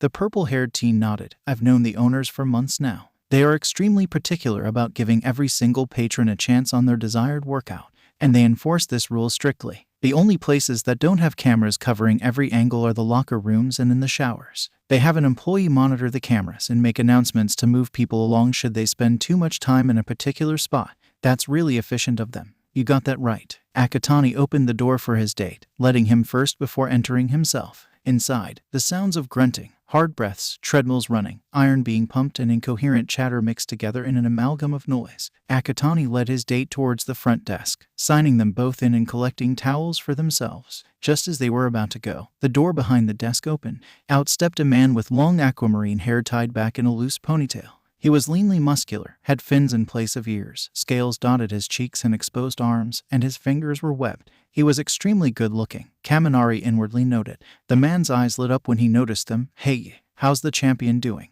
I'm doing fine, Sakanama-san. You did great during the sports festival, Sakanama continued with a toothy grin, and you won me a bet with Tsuchiji. You bet on me. Of course we did. You know how competitive we are over everything. Now Tsuchiji owes me a date at that really expensive seafood restaurant downtown tonight. I'm not one for betting, but at least I'm glad that you're able to have a wonderful evening with him, Akatani replied. Oh yeah, I'm sure you already know this from TV, but this is my date, Kaminari Denki. Denki, this is Sakanama and Kai, one of the owners of the gym. It's a pleasure to meet you, Sakanama-san, Kaminari bowed. Likewise, Kaminari-kun. I'm surprised, though, that you wanted to spend your date here. I thought a nice restaurant or cafe would have been a better place. We are going to a cat cafe after this, Akatani clarified. But I want to build up in my strength, Kaminari added, and also because I want to be as buff as Mikumo. Sakanama chuckled. I feel you, bro. One of the things I can't beat Tsuchiji at is being as buff as him. Honestly, when someone has been working out since the age of 4, it's hard to top that one. I heard my name being mentioned, came a deep, gravelly voice. From the door came a tall, huge man with a buzz cut and muscles so big it would put any seasoned bodybuilder to shame. He also had skin that had a stony appearance and his fingers looked like they were made of soil. Kaminari blushed at how the muscles rippled with every small movement, despite how hard the skin was. And the god himself has been summoned, Sakanama teased. Kaminari-kun. This is Rikujo Tsuchiji, co-owner of this establishment, and my loving boyfriend. It's a pleasure to meet you, Rikujo-san, the electric blonde slightly stuttered. Pleasure, Rikujo nodded. You okay there, kid? You're really red. Sakanama had a knowing look, confiding to his boyfriend. I think he's quite taken to your eye-catching appearance, Tsuchiji. Understanding the insinuation, Rikujo smirked. Oh, see something you like. The man flexed his bicep and chuckled at how Kaminari's blush intensified, sparks of electricity crackling throughout his body. Akatani was not amused. I'd appreciate it if you would not short-circuit my date, Rikujo-san. I know, I'm just teasing him. The man laughed. Anyway, we won't disturb you two any longer. Have a great workout. And remember to follow the rules. Thank you, and we will. Akatani nodded. Let's go, Denki. Taking Kaminari's hand, he led them to the lockers to stow away their belongings. The pair then went to an empty section to the side of the gym which was lined with mirrors and had mats stacked up against it. All right, first things first, stretching, said Akatani. Follow my lead. One thing that Kaminari quickly learned about his date was that he was extremely flexible. Akatani was able to reach various parts of his body as easily as breathing, while he was having difficulty even touching his toes in a downward stretch. Though, that may have also been because he was just the tiniest bit distracted by his date's muscles. It's okay if you can't go all the way, Akatani reassured. Your body is just not used to it. Over time you will achieve better flexibility. Kaminari felt a little better after that. Once stretching was done, came the real workout. Akatani took his role as the personal trainer very seriously. Kaminari realized. At every weight machine, he would analyze the blonde's form, movement and placement of effort, correcting any imperfections that could otherwise cause damage to his muscles or tendons if he were to keep going at it. Even at the free weights, Akatani always positioned himself behind Kaminari, guiding him in the proper way of lifting the dumbbells without straining his muscles until he was sure the blonde could do it by himself. Then again, Kaminari was distracted once more, feeling his date's hard, muscled chest press up behind his back, his calloused hands guiding his own and basically being enveloped in Akatani's warmth. Can you really blame him for not being able to keep his concentration on track at all times? Anyway, flustered hearts aside, Kaminari went through quite a good workout in his terms. Akatani made sure to set the weights were set at what was comfortable for him, and he made him take breaks in between sets and machines to replenish his fluid levels.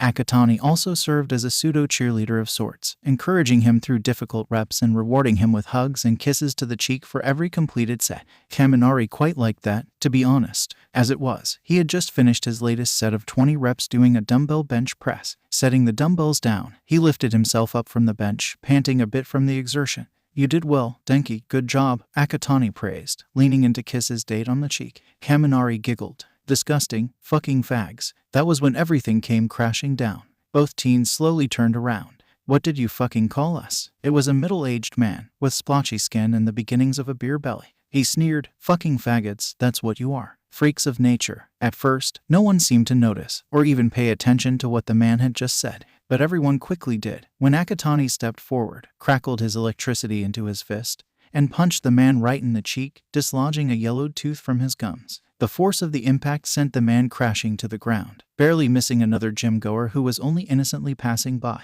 People shrieked, heads and eyes turned, conversations were silenced and workouts interrupted. The splotchy man growled as he tried to pick himself up. You piece of... Akatani produced a whip of electricity and cracked it over the man's exposed skin, making him shout in pain. His skin broke, letting blood seep out. Words cannot describe your stain upon this world, you motherfucking douchebag. The man stood no chance as Kaminari appeared, struggling with a 10-kilogram dumbbell. The blonde threw the dumbbell onto the man's stomach, forcing spittle and phlegm to spray from his mouth. As the watching crowd took steps back, Sakanama and Rikujo came running to the scene. What's going on here? Asked Sakanama. This homophobic son of a bitch called us disgusting. Fucking fags and freaks of nature because he saw me kissing my date, Sakanama-san. We took offense to that, Akatani replied. Then came a collective shiver as a dark aura began rising around Rikujo. Nibiki, this is the 10th complaint we've heard about you in less than a week, but you have crossed the line with that slur. I don't know what your problem is for not knowing basic decency, but you clearly don't have the right to remain a member of this gym. The towering mass of muscle stepped forward and grabbed the groaning Nibiki by the scruff of his tank top. He turned to his boyfriend, Inkai. Go and remove this filth from the members' register and put a lifetime ban on his name. I'm going to throw him out. Sakanama nodded grimly. He turned to the two teens. Are you both all right? We're fine, said Akatani. Has that man really been causing problems for a while now? Asked Kaminari. Unfortunately, Sakanama confirmed. I'm sorry that your date was interrupted by that horrible man. That's okay. Kaminari perked up. We both handed his ass to him, so it's all good. If you say so. As Sakanama left, Akatani turned to his date. Denki, are you really feeling okay? The electric blonde sagged a little. To be honest, it did hurt when that bastard threw that homophobic slur at us. Were there previous times that you were the victim of such hate speech? Asked Akatani. This was the first time I was targeted personally, Kaminari revealed. But back in my old middle school, I would often witness homophobic attacks on my classmates and schoolmates on a daily basis. Didn't the teachers do anything? Not that I was aware of. The two fell silent for a moment. Akatani spoke up.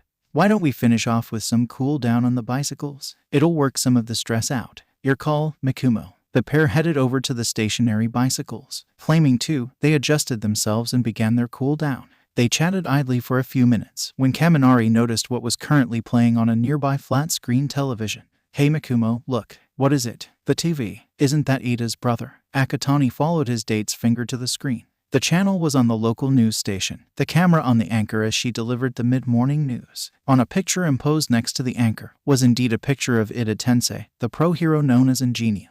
But it was what the anchor was saying in the headline that had his attention. Hero killer strikes again. Latest victim pro-hero Ingenium. In one of our recent stories this hour for those who are just tuning in, the feared hero killer has claimed his latest victim, the turbo hero Ingenium. Ingenium was attacked yesterday afternoon while on patrol in Hasu City in broad daylight, after confronting the villain in an alleyway. Unlike many of the hero killer's other victims, Ingenium survived the attack and was discovered soon after by a passerby. He was rushed to Hasu General Hospital where he is currently in stable condition. However, sources tell us at Channel 10 News that it is increasingly unlikely that Ingenium will be able to continue professional hero work once he is discharged. We are joined here in the studio by... Oh my god. Kaminari was stunned. His pedaling slowed to a stop. Akatani was speechless. He had heard about the hero killer, otherwise known by his name Stain, a former vigilante going by the name of Stendhal. Stain had been the perpetrator of the deaths of 17 pro-heroes and the permanent incapacitation of 23 others. Stain had gone through his campaign of terror under the promise of purging society of all fake heroes. While that in itself was not that bad of an ideal,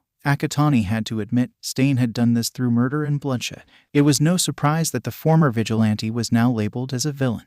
But there was something that confused Akatani greatly. Why was Ingenium attacked? Back when he was still Midoriya Izuku, he had done some research on Stain. The hero killer's modus operandi targeted pro-heroes that were either in the occupation for the fame or the money. But as far as he knew, Ingenium did not fit into that criteria. Sure, Ingenium did come from a wealthy background, but he was by far the shining example of an exemplary hero. Ingenium was known for his relaxed, humble personality. He had even worked with several well-known vigilantes during his tenure. So why Ingenium? What did he do wrong? Then a thought crossed Akatani's mind. Or maybe Ingenium did nothing wrong. He was just doing his civic duty as a pro-hero. That means Stain has become deluded and warped by his ideology. He can no longer tell the difference between good heroes and bad ones. I can't imagine what Ida is going through right now, Kaminari remarked. And there is the other problem. Akatani knew Ida and his family would be devastated over the attack on Ingenium.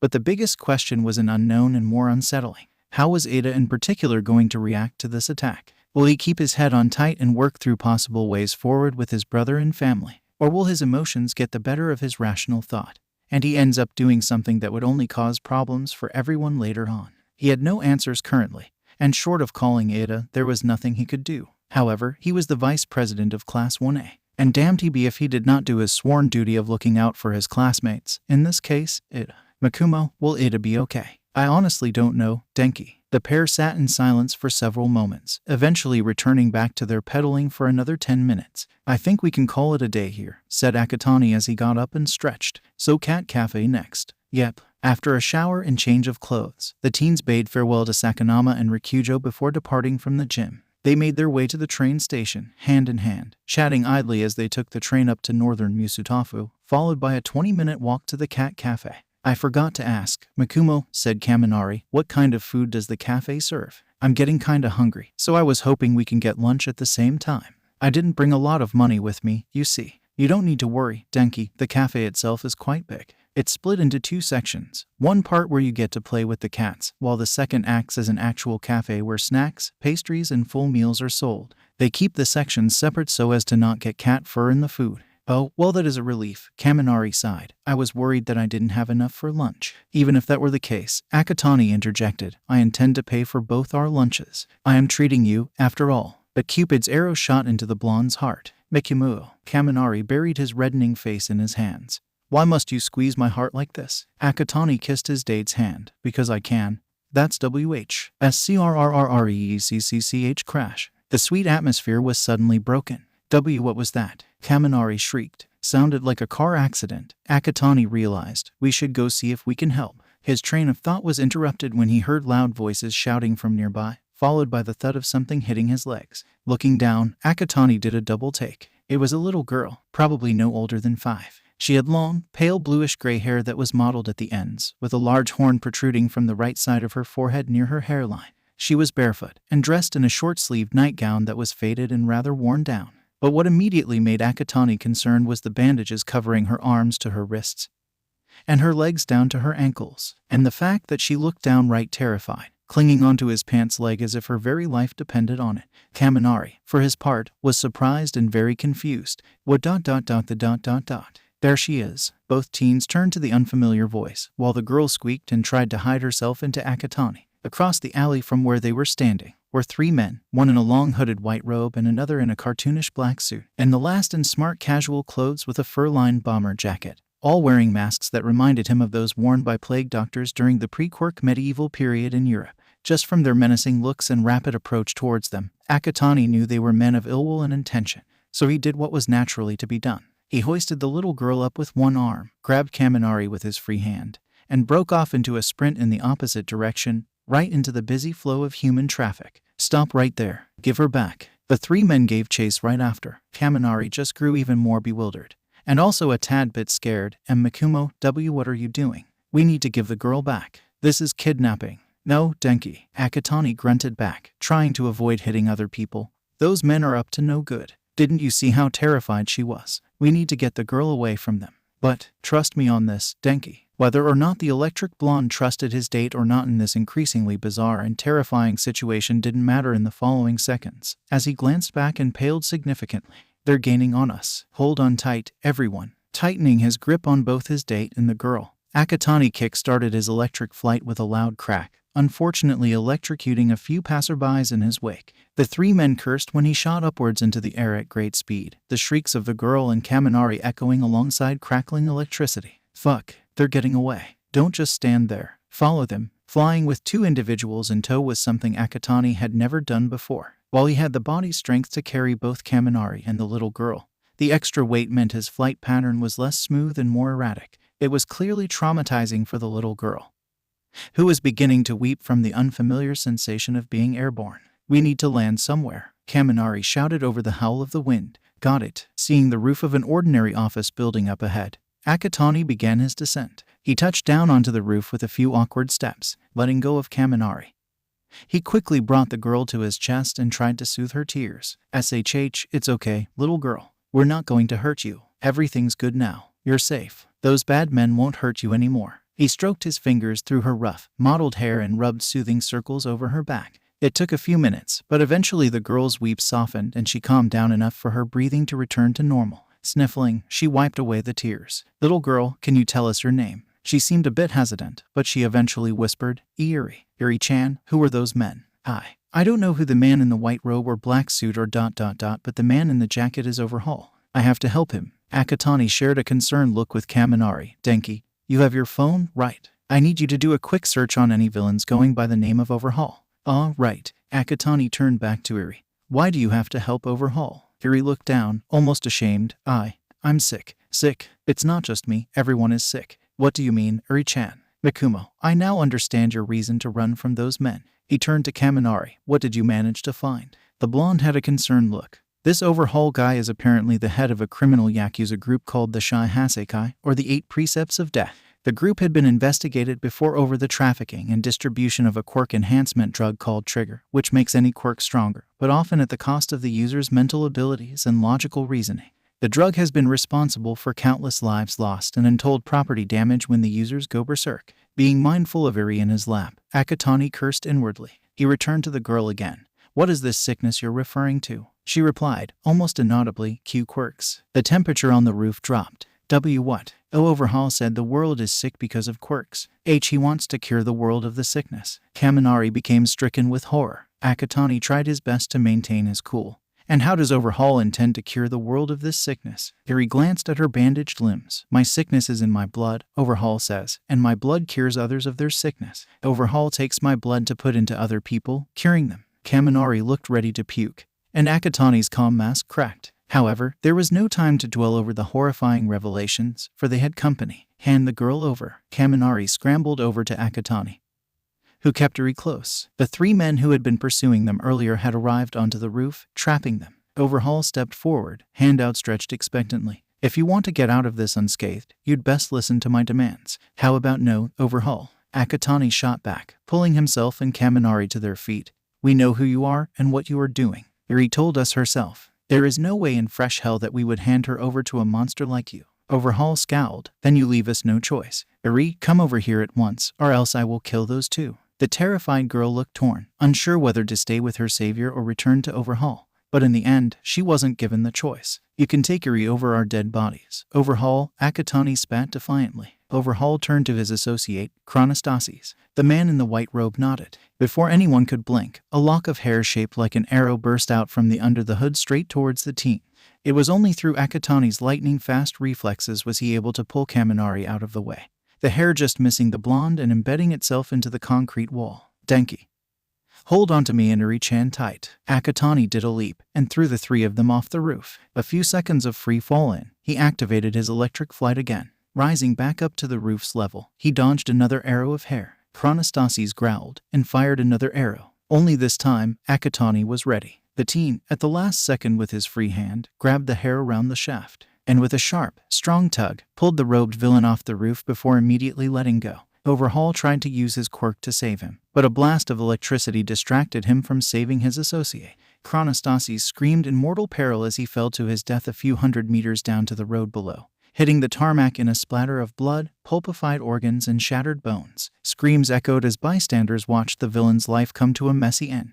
Akatani returned to glare at Overhaul and his remaining associate. Who's next? Mimic, finish them. The cartoonish villain took out what appeared to be an auto-injector. He stabbed the needle into his neck and pushed the button right in front of the teen's eyes. Mimic began to grow and expand in size until the black suit seemed to burst apart, revealing a large, muscular man with spiked-up ash blonde hair. The villain then got on all fours and sank into the roof as if through water. Overhaul then leapt off the roof himself, his ungloved hand touching against the windows as he fell. The teens watched in disbelief as the glass seemed to deconstruct and reconstruct itself around Overhaul, acting as an elevator that brought the villain safely to the ground. Immediately after, the building began to change. Windows shattered, sending a downpour of glass raining down onto the road below. The concrete and steel frame of the building seemed to take on a life of its own, moving and shaking about. Kaminari blanched as people who were still inside and hadn't gotten the chance to escape were sent flying out and tumbling to their deaths. Mikumo, we have to do something. Akatani grit his teeth in frustration. He knew by himself there was nothing he could do to save all those people. He just hoped the heroes would get here soon, because right now, Mimic was about to target them. From the shaking building, large chunks of concrete shot out towards the airborne trio. They came one after another, forcing Akatani to dodge sharply and at high speed. This was proving too much for Eri, who was crying uncontrollably. Then came another chunk of concrete. It hurtled towards the airborne trio just as Akatani dodged the previous one and was still reeling from the inertia. Kaminari screamed as certain death rushed towards them, screwing his eyes shut to block out the inevitable. Thinking fast, Akatani released a charged ball of electricity that when shot against the chunk, blew it apart into harmless pieces. It was then he had a brainwave. Denki, remember how during the sports festival our electricity combined with explosive results? What are you suggesting? That villain is controlling the building somehow. We need to collapse the building onto the villain to stop him. Kaminari turned his head so hard he almost got whiplash. Are you crazy? There might be people still inside. Not to mention all the bystanders. Akatani glanced down to the road while dodging another chunk of concrete. The heroes and paramedics have already arrived, and were implementing damage control, keeping back the growing crowd of onlookers, tending to the injured and clearing away the dead. The most important detail, however, was that no one was near the building. I'm willing to risk it. We've got to stop that villain, otherwise more people will be threatened. How are we going to do that? Akatani blasted another chunk of concrete.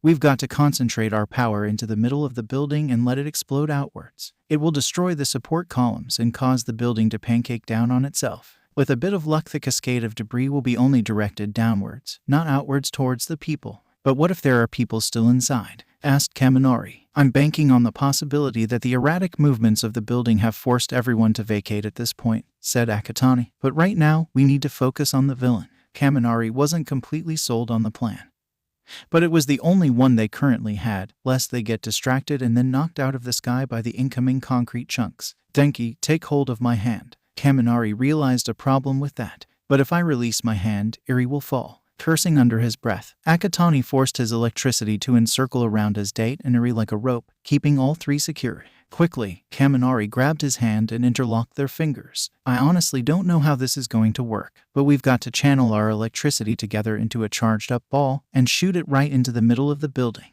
My gut instinct is that we only have one shot at this, so we gotta get it right. Are you ready? Kaminari swallowed. I guess as I'll ever be. On my count, 3. Their joined hands started glowing. Bolts of electricity began coursing up their arms towards their hands. Kaminari thought it would be difficult to summon his electricity so forcefully, but with Akatani, it was surprisingly easy. Granted, the energy appeared to fight for its release, but the sheer will from both teens kept it contained. Just barely. ... From their joined hands, a ball of crackling electricity in a mix of green and yellow formed. ... The ball grew until it was the size of a bowling ball. ... Now, Kaminari didn't care about anything other than releasing the built-up electrical power created between him and his day. There was a loud crack, and the ball blasted from their hands and shot straight into the building through a shattered window. Inside, unseen by the two teens, the ball bounced right into the middle of the floor. It crackled for a moment longer, when all of the energy inside it erupted into an explosion of force so intense it blew apart the already weakened support columns like toothpicks. With nothing holding the floor above, the ceiling fell in, taking the rest of the floors above with it. Mimic suddenly had tons of concrete, metal and steel come crashing down upon him in a great roar of noise. A stampede almost broke out amongst the crowd below as everyone rushed to get away from the falling debris and the advancing cloud of dust. Inside the crumbling building, Mimic tried to cancel his quirk to escape, only for a steel beam to impale him from behind, cut through his torso and burst out of his chest. The life had barely left the villain's body when it hit the pile of rubble and was quickly buried by the rest of the building caving in onto it.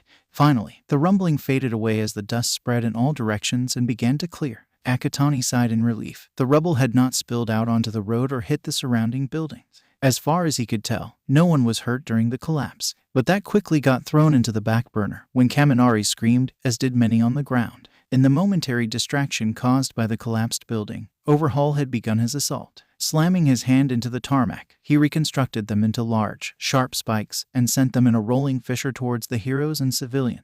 Many were caught by the spikes, some gruesomely. Hand over the girl, or all the civilians will die. Overhaul shouted up to the airborne trio. What do we do now, Makumo? People are going to get killed. Kaminari cried desperately. Down below, while their comrades worked to protect the civilians, 2 heroes, one with a ground quirk and the other with tree-like limbs, rushed forwards to take down Overhaul. The masked villain didn't even flinch, jamming a finger each into their bodies once they got within arm's length. Both heroes screamed as parts of their bodies were deconstructed.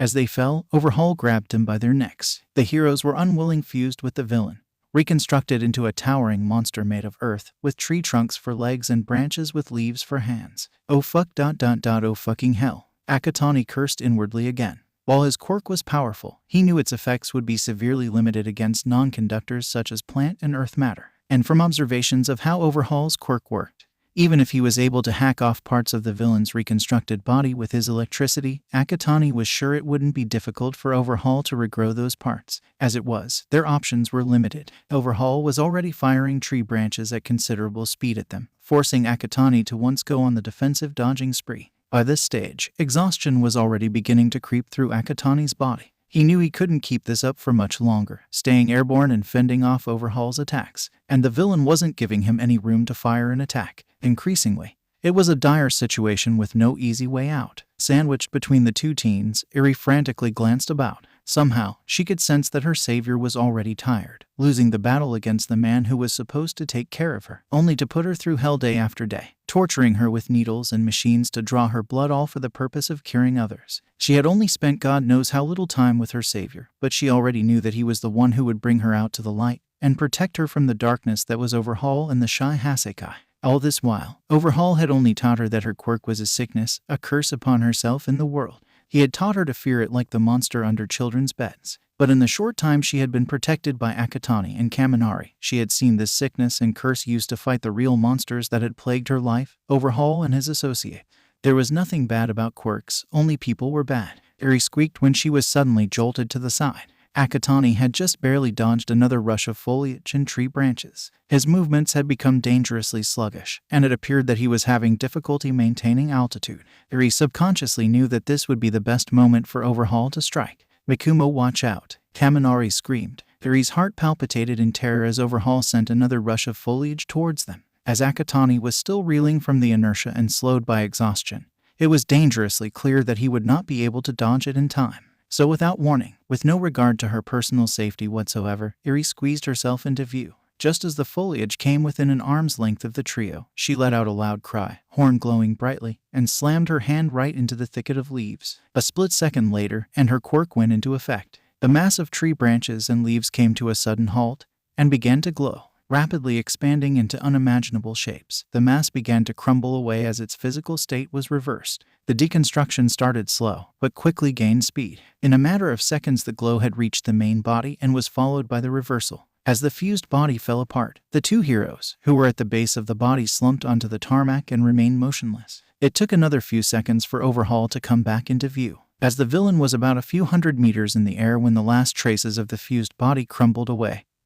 He began to fall. Kaminari, who was still high with adrenaline, wasn't going to let Overhaul get away. "You motherfucking son of a whore," he screamed. "Burn in hell." The blonde pulled his signature move, indiscriminate discharge 1,300,000 volts, right at Overhaul. However, as the hand directed at the falling villain was still interlocked with Akatani's hand, instead of electricity firing indiscriminately, it came out as a solid beam. As it hit, the electricity pierced through Overhaul's body, short-circuiting every major organ and sending him into a painful cardiac arrest. By the time his corpse hit the tarmac, it was charred and smoldering liberally. The moment the electricity dissipated, Kaminari's body went into shutdown from quirk overuse. Eri too had slipped into unconsciousness from straining her quirk to the furthest since its manifestation, her horn now just barely visible on her forehead. Akatani remained the only one who was still conscious, but that too was quickly fading.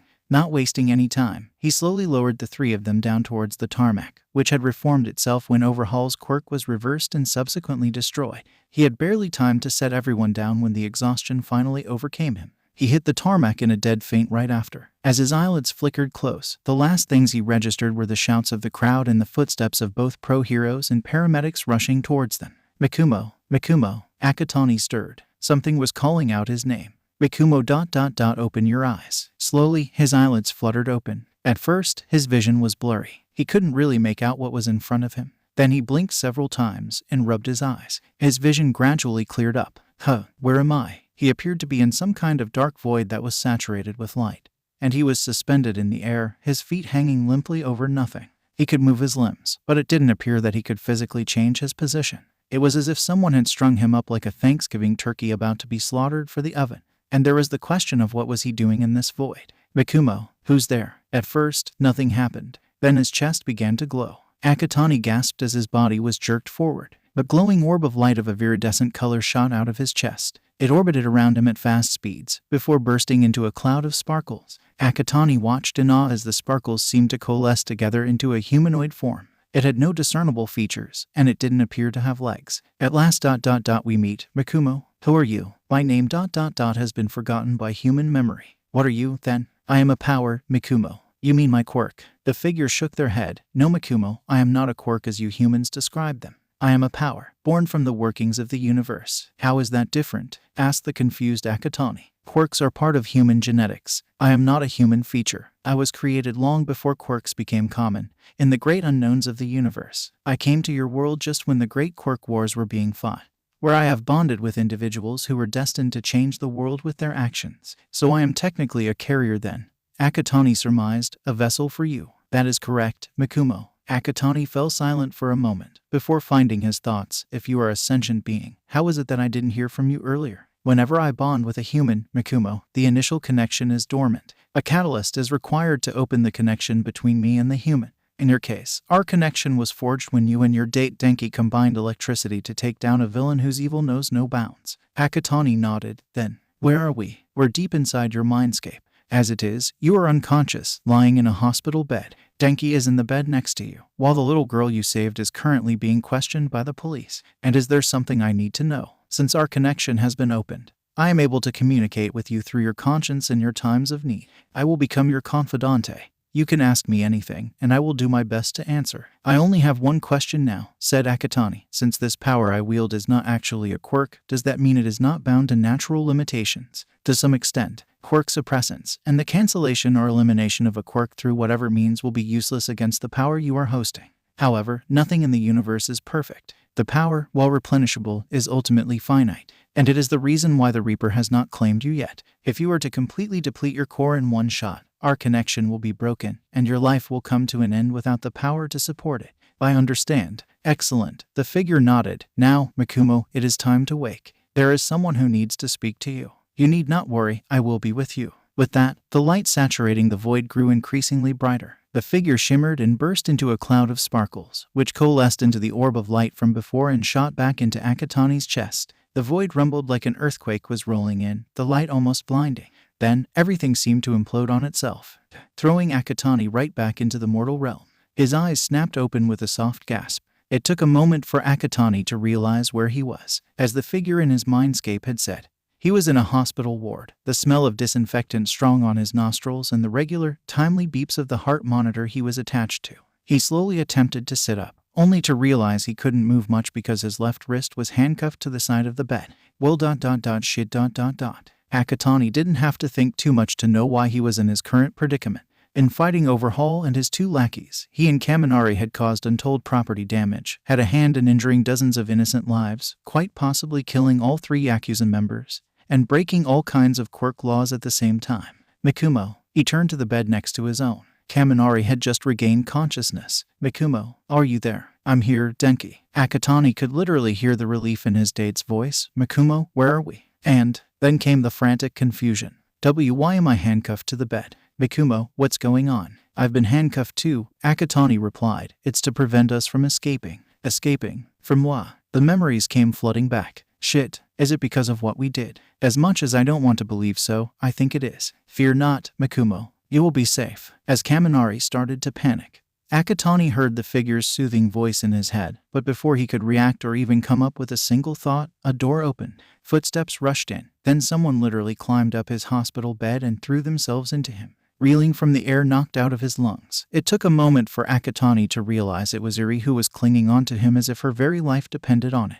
She was trembling hard, and it didn't take much to know that she was crying. Akatani quickly rubbed gentle circles on her back with his free hand. She refused to answer any of my questions. She only wanted you. Akatani looked up. A familiar detective entered the ward, closing the door behind him. Detective Tsukachi, we meet again. Tsukachi nodded, going up to the 2 teens' beds. You can't imagine my surprise when I heard that you 2 were involved in the attack downtown earlier. I'm hoping I can hear you're in the little girl's side of the story, because I would honestly not want to have to escort the sports festival winner and his date to prison for violation of quirk laws, kidnapping, property damage, and murder. A fresh wave of panic washed over Kaminari, while Akatani hid his rising fear behind a neutral mask. I will admit that Denki and I went overboard when rescuing Eri-chan.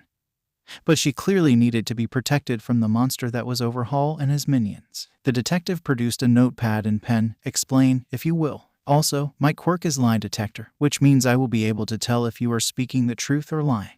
Akatani nodded, beginning his account. Overhaul already has a bad track record with the smuggling and trafficking of the quirk enhancement drug trigger. Then, Denki and I found out that he was using Eri-chan to create a drug that could destroy a person's quirk. Truth. Tsukachi stopped writing. Could you repeat that again? Overhaul was using Eri-chan's blood to create a drug that could completely and permanently erase a person's quirk from their body. Kaminari backed up his date's words. Truth. The detective went deathly pale. He turned to Eri. Is this true, Eri-chan? The frightened girl was hesitant to speak, but Akatani gently coaxed her. It's okay, Eri-chan. This man is not going to hurt you. He protects others, keeps them safe from bad people. You can talk to him, he is a good person. Eri stayed silent for a moment longer, before slowly stammering. Overhaul said to the world I is sick. He said the sickness is I and my B blood. Overhaul you uses my B blood to see cure the sickness I and others. And this sickness is quirks? Asked Tsukachi. Yes, Eri replied. Truth. The detective took a loud, shuddering breath. He spent several moments trying to pull himself together, before turning to Akatani. As a law enforcement officer, I thank you too enough wholeheartedly for saving Eri from a monstrous villain like Overhaul. However, this doesn't excuse the fact that the both of you caused untold property damage, had a play in dozens of injuries, and violated literally all of the quirk laws in place. Akatani's lips thinned. He did not regret saving Eri hours before, but his worry about the repercussions was starting to rear its head. Poor Kaminari looked like he was going to pass out from fear. It would take a literal miracle to get them out of this mess. The door opened again. Good to see you're awake, both of you. Principal Nezu. The hybrid principal of Yui bounced into the ward jovially, followed closely by a bespectacled man with combed green hair accentuated with golden stripes, dressed immaculately in a gray suit. Akatani instantly recognized the man as Sir Night-Eye, the former sidekick of All Might. Eri eyed the hero with a nervous glance. Before I continue, Nezu said, I want to introduce to you two someone who you both have inadvertently helped through your actions today. Sir Night-Eye, former sidekick to All Might, Quirk, foresight, allows him to accurately see a target's movement and actions for a full hour. The aforementioned hero raised an eyebrow, while Nezu took on an interested look. Oh, I didn't know you two were acquainted. Akatani-kun. We aren't, Principal Nezu. Akatani shook his head. I just know the facts beforehand. Sir nodded approvingly. Impressive. Sir Night-Eye had been investigating Overhaul and the Shy Hasekai for several years now, Nezu explained. His main goal was to break up the Yakuza and see Overhaul and his minions sent to Tartarus. But Akatani-kun, you and your date literally did his job for him. There is not a lot that surprises me. Akatani-kun, Sir added, but hearing how you and Kaminari-kun essentially crippled the Shy Hasekai without any planning or discretion is perhaps one of the rare exceptions. Our first intention wasn't to kill Overhaul or his two minions, Akatani replied. It was to protect Eri-chan. And that noble intention is what will protect you from legal repercussions, Nezu declared brightly. All eyes turned to the principal. Principal Nezu. Tsukachi was stunned. Hear me out, everyone. Nezu raised his paws placatingly. I know Akatani-kun and Kaminari-kun dealt with dangerous villains in less than legal ways, and people were hurt in the process. However, it was Overhaul's actions that got people hurt. Am I right, detective? Tsukachi slowly nodded. According to our reports, the injuries sustained by the public were due to Overhaul's quirk. There we go. Nezu beamed. And while the collateral damage is considerable, I'd say that even certain pro-heroes get away with causing massive collateral damage when dealing with villains. Am I right again, detective? Yes, Tsukachi conceded. But even so, there's the illegal quirk usage. No trouble. The principal was also prepared for that. We'll just not acknowledge the two boys' role in taking down the villains and assign them probation. That way, we'll satisfy all parties involved without ruining any futures or going through any further legal issues. Trust Principal Nezu to come up with such ideas. Akatani thought to himself. Tsukachi appeared to be in quite the quandary. I don't know if the commissioner is going to agree with this. If anything, I support Principal Nezu's proposal. Sir stepped forward. I'd rather not see the lives of two outstanding heroes wasted because we decided to be unyielding when, despite all the destruction their involvement caused, they did a great service to the country. The detective found himself with his hands metaphorically tied. I'll talk to the commissioner about this. Very well. I'll leave you to it then, Nezu grinned. Tsukachi put away his notepad and pen, then went around to unclasp the handcuffs from Akatani and Kaminari's wrists. As he stepped outside to make the call, Nezu confided to the two teens, of course, this won't be going into either of your records, but do try to refrain from causing massive upheaval so soon after the fact, will you? I'll do my best, Principal Nezu, Akatani replied, Kaminari nodding vigorously. That being said, Sir Night-Eye adjusted his glasses. Even though you won't be getting the recognition you deserve, as a pro-hero, I cannot thank you and Kaminari-kun enough for dealing with the Shy Hasekai. You two have brought justice upon those who wished to cause chaos and disorder to our society and saved a young girl from a terrible fate. But what's going to happen to Eri-chan, Sir Night-Eye-san? asked Kaminari. We're currently going through the records to see if she has any family or friends who are capable of taking her in, the bespectacled pro-hero replied. But as it is, we have been unsuccessful. Normally, this would have automatically sent Eri-chan into the foster system, Nezu continued, but given how she has refused to let go of you, Akatani-kun, and caused quite a scene when Detective Tsukachi tried to question her earlier, I think you might find that you will have a younger sister soon. To be honest, Akatani didn't mind that, but he had questions. But how can we fully guarantee Eri-chan's safety? While the shy Hasekai might have been neutralized, who's to say that she won't be targeted by the group's remaining members, or other Yakuza and villain groups like the League? And there's also my mother we have to include as well. We're sorting out all of the paperwork now, but we hope that Eri-chan will be placed under witness protection and as a ward of Yui. Nezu continued, if your mother is to take custody of Eri-chan, she too will be given this two-pronged protection. Oh, thank heavens, Akatani sighed in relief. What's going to happen, Akatani? Eri asked out of confusion and slight fear. The teen made sure his eyes were comforting and warm. Nothing bad, Eri-chan. You're going to become my younger sister. As sister, MHM,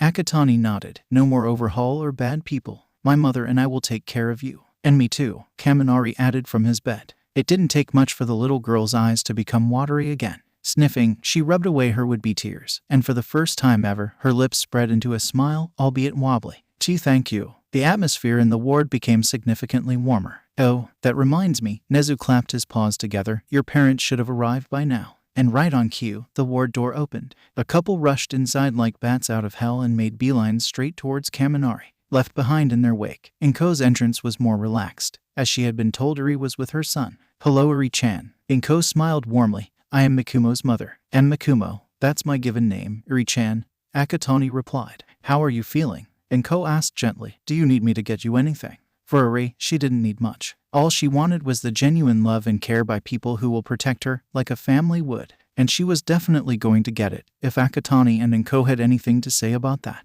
Everything was smooth sailing after that. Nezu and Sir Night-Eye left to give the families some privacy. And the ward became a much livelier place once the initial fretting courtesy of Kaminari's parents subsided. After his father joked to Akatani that his first date with his wife didn't involve fighting villains and rescuing a child, the ice was broken. More jokes and conversation filled the ward as the adults got to know one another and Kaminari climbed onto his date's bed to acquaint himself better with Eri. Half an hour later, a doctor came in, and after conducting an assessment on both Akatani and Kaminari, she deemed them fit to be discharged. Nezu returned not long after with news that Inko was to maintain temporary custody of Eri until it was definitively proven that she had no kin to take her in.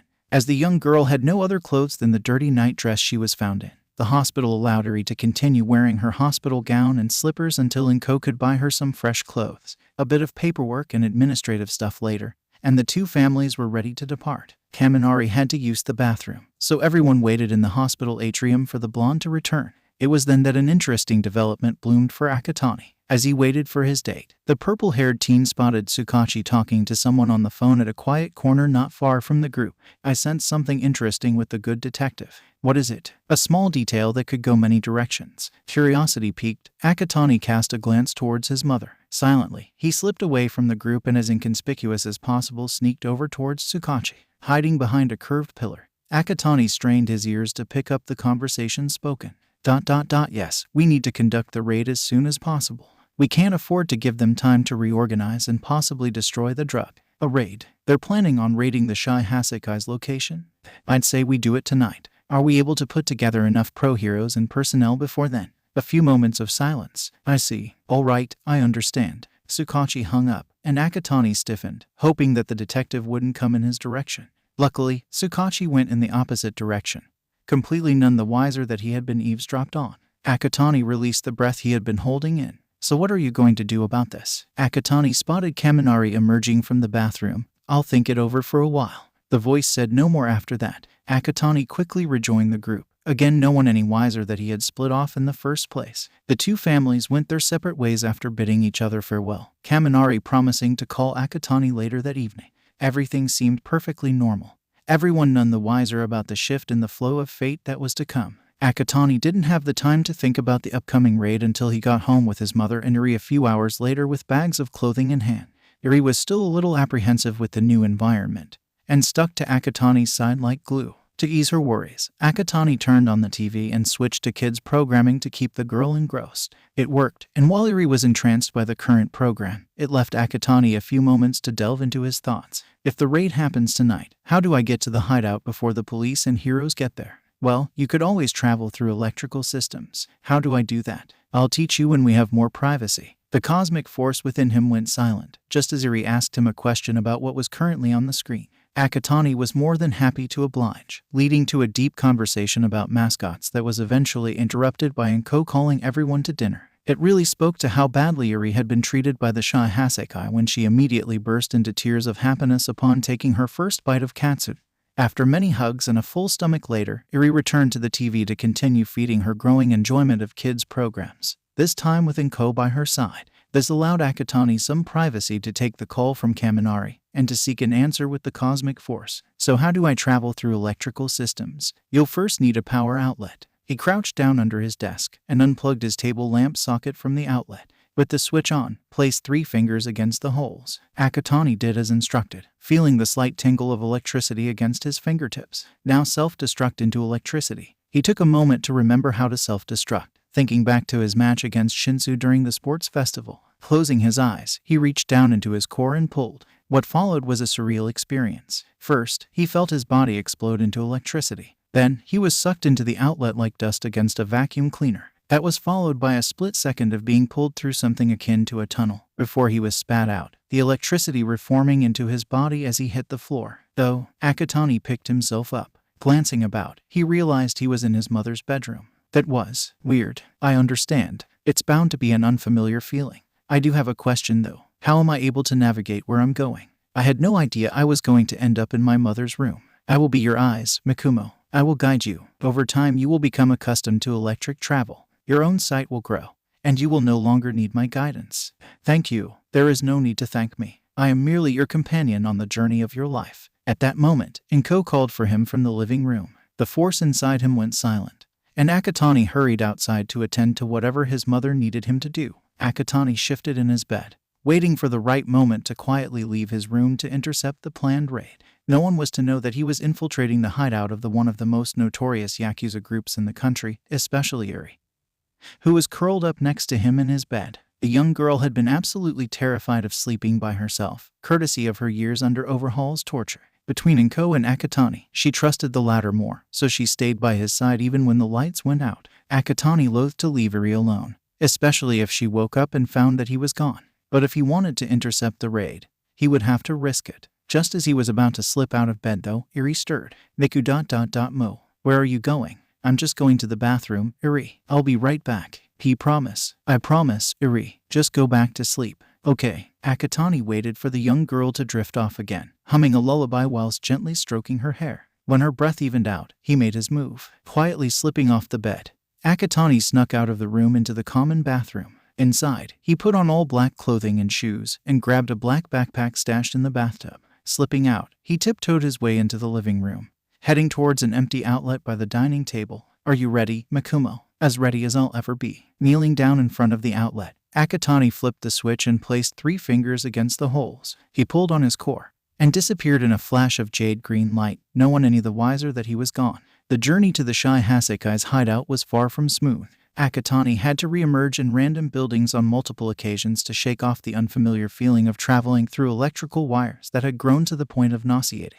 He thanked his lucky stars that the force directed him to outlets that were in blind spots from closed-circuit cameras for him to get out and recalibrate. It took only 10 minutes for Akatani to reach the hideout from his home, but it was an experience he did not appreciate. Reappearing in a flash of jade green behind an unremarkable shop in an alleyway, Akatani crept out towards the main road. Across the road stood a traditional gate in front of what appeared to be regular office buildings and warehouses. So this is the hideout. Akatani glanced about the area. There are no heroes or police personnel around yet, which meant that he still had time before they arrived and raided the hideout. Gotta make this quick. He turned back towards the shop, then paused. I had planned to infiltrate the hideout, but for what? There is something valuable within the hideout that could serve you well in the future, Mikumo. And what is that? It was the reason why you saved Eri. It didn't take long for Akatani to figure out what the force was implying. Why would I want to steal an illegal quirk erasing drug? That decision is yours to make, Mikumo. I am merely stating a fact. Akatani stood silent in the blind spot, considering his choices. Eventually, he came to a decision. Can you show me where it's hidden? I will. Akatani hurried back towards the outlet behind the shop and disappeared back into the wiring. Following the force's guidance, he zigzagged his way through the hideout's electrical circuits until he emerged in a darkened room that appeared to be an office a few minutes later. Taking several moments to stabilize his stomach, he fished out a flashlight from his bag and turned it on. Spending a few minutes looking around, his flashlight beam landed on a safe sitting on a table. Looks like it's an electronic safe. Even though he didn't know the PIN code, Akatani knew of a surefire way to open the safe. Pressing a finger against the metal screen, he released a powerful jolt of electricity. There was a mechanic whirring noise as the circuits within the safe malfunctioned from the electric overload. And with a click, the safe door opened. Akatani reached inside the safe and pulled out 2 cases. Setting them down on the table, he lifted the lids to check the contents. The first case had 5 red cartridges with what appeared to be the ends of hypodermic needles at one end. The second had 5 blue cartridges that also had hypodermic needles attached to the ends. If I have to guess, the red cartridges contain the Quirk-destroying drug ... But what about the blue cartridges? Some kind of antidote. His thoughts, however, were interrupted by the force's return. Mikumo, you have to destroy your footprints. What? Look behind you. Akatani spun around. At the far corner of the office was a small circle of red lights against something reflective. Fuck, I forgot about the cameras. You have what you came to seek. You must make haste and destroy the evidence before they discover you. Akatani did not hesitate. Closing the cases and slipping them into his bag, Akatani rushed towards the camera and released a powerful, continuous electric bolt at the device. Now, the instinct would be to simply destroy the camera, but Akatani knew by now that someone in the hideout would have already spotted him through the camera feed, so the bolt released at the camera carried more wattage than necessary for a specific purpose. The camera shattered from the electric overload, while the rest of the charge surged through the entire closed-circuit system throughout the hideout, forcing the circuit breakers into action and cutting off power to the entire compound. However, even the circuit breakers were not enough to stop the electricity from overloading the entire electrical system, causing appliances throughout the hideout to explode and combust into fires of epic proportion. Alarms went off, and the overhead sprinklers immediately switched on. In normal circumstances, this should have extinguished the fires before they caused too much damage. However, one should note that ever since the connection between Akatani and the force within him was opened, his electricity had taken on factors on a more otherworldly scale. The power within the electricity caused the fires to burn with such unfathomable intensity that not even the sprinklers were enough to extinguish the growing conflagration. Throughout the compound, the surviving members of the Shai Hasekai, from low-level thugs to the higher-ups known as the 8 Bullets, found themselves unable to escape as the fires encircled around them in a blazing death trap. As it was, several fires had also broken out in the office Akatani was in too. Shit, I need to get out of here. Realizing that he couldn't escape through the electrical wiring, the only option left for him was to brave the fires that were burning all around him. But there is one problem. Can my shield protect me from the fires? The power within you will save you, Mikumo. The force went silent after that. I'll have to risk this. There is no other way. Stretching out a hand, Akatani released a field of electricity that completely encased him in a hemisphere. Rushing for the door, he kicked it down and ran down the hallway, hoping he could find the stairs that led to the ground floor. Turning around a corner, he discovered the hallway was engulfed in flames. I hope this works. Bracing himself, Akatani raced through the burning hallway. To his relief, the fires were deflected by the shield, albeit the electricity did warm up considerably as he passed. No matter, as long as he wasn't going to get burnt, he could withstand a little heat. Then came another problem. Who the fuck are you? Someone was blocking his path. From his appearance, the man was a low-level thug. On instinct, Akatani released a powerful bolt of electricity through the shield at the man. The electricity hit, and the man fell to the floor, convulsing as he underwent a painful cardiac arrest by electrocution. Akatani was long gone by the time the man's dead body stilled, becoming fuel for the approaching fire. This would happen at least 5 more times before Akatani finally found a flight of stairs. Leaving behind the corpses of the thugs to burn, he ran through the stairs until he emerged on the ground floor. Arriving at what appeared to be an unassuming front office or reception area, Akatani made a beeline for the doors, where he could hear sirens wailing and shouting echoing from across the courtyard behind the traditional gate. I must not be seen. Akatani pushed the doors open and ran through the trees in the courtyard, ending at a wall on the west side of the compound. There didn't appear to be anyone behind the wall, so making sure he wasn't being seen, Akatani flew to the top of the wall, cancelled his electric flight, and leapt down to the pavement on the other side. Keeping to dark spots, Akatani zigzagged through alleyways until he arrived at the same shop where he had used the power outlet to infiltrate the hideout. Peering around the corner, he watched as a sizable crowd began to form. Watching the fire department and pro-heroes battling the conflagration that lit up the night sky with bright oranges, yellows, and reds. Amidst the confusion, a squadron of police cruisers pulled in with their own sirens wailing. Akatani's eyes shifted to one particular police cruiser. The doors opened, and out stepped Detective Tsukachi, who stared at the burning compound in disbelief. The teen ducked back into the alley. Time to go. Heading towards the same power outlet behind the shop, Akatani pulled on his core and disappeared in a flash of jade green, leaving behind an out-of-control inferno as he raced through the electrical wiring back to Musutafu. 10 minutes later, he re-emerged back in his apartment, again no one any the wiser. Slipping into the bathroom, Akatani took off his clothes and took a quick shower to wash the soot and smoke off of his body. Throwing the black clothes into the wash hamper, he put his sleepwear back on and slipped back into his bedroom as quietly as possible. Setting his bag down in a corner, he was about to climb back onto his bed when Eri,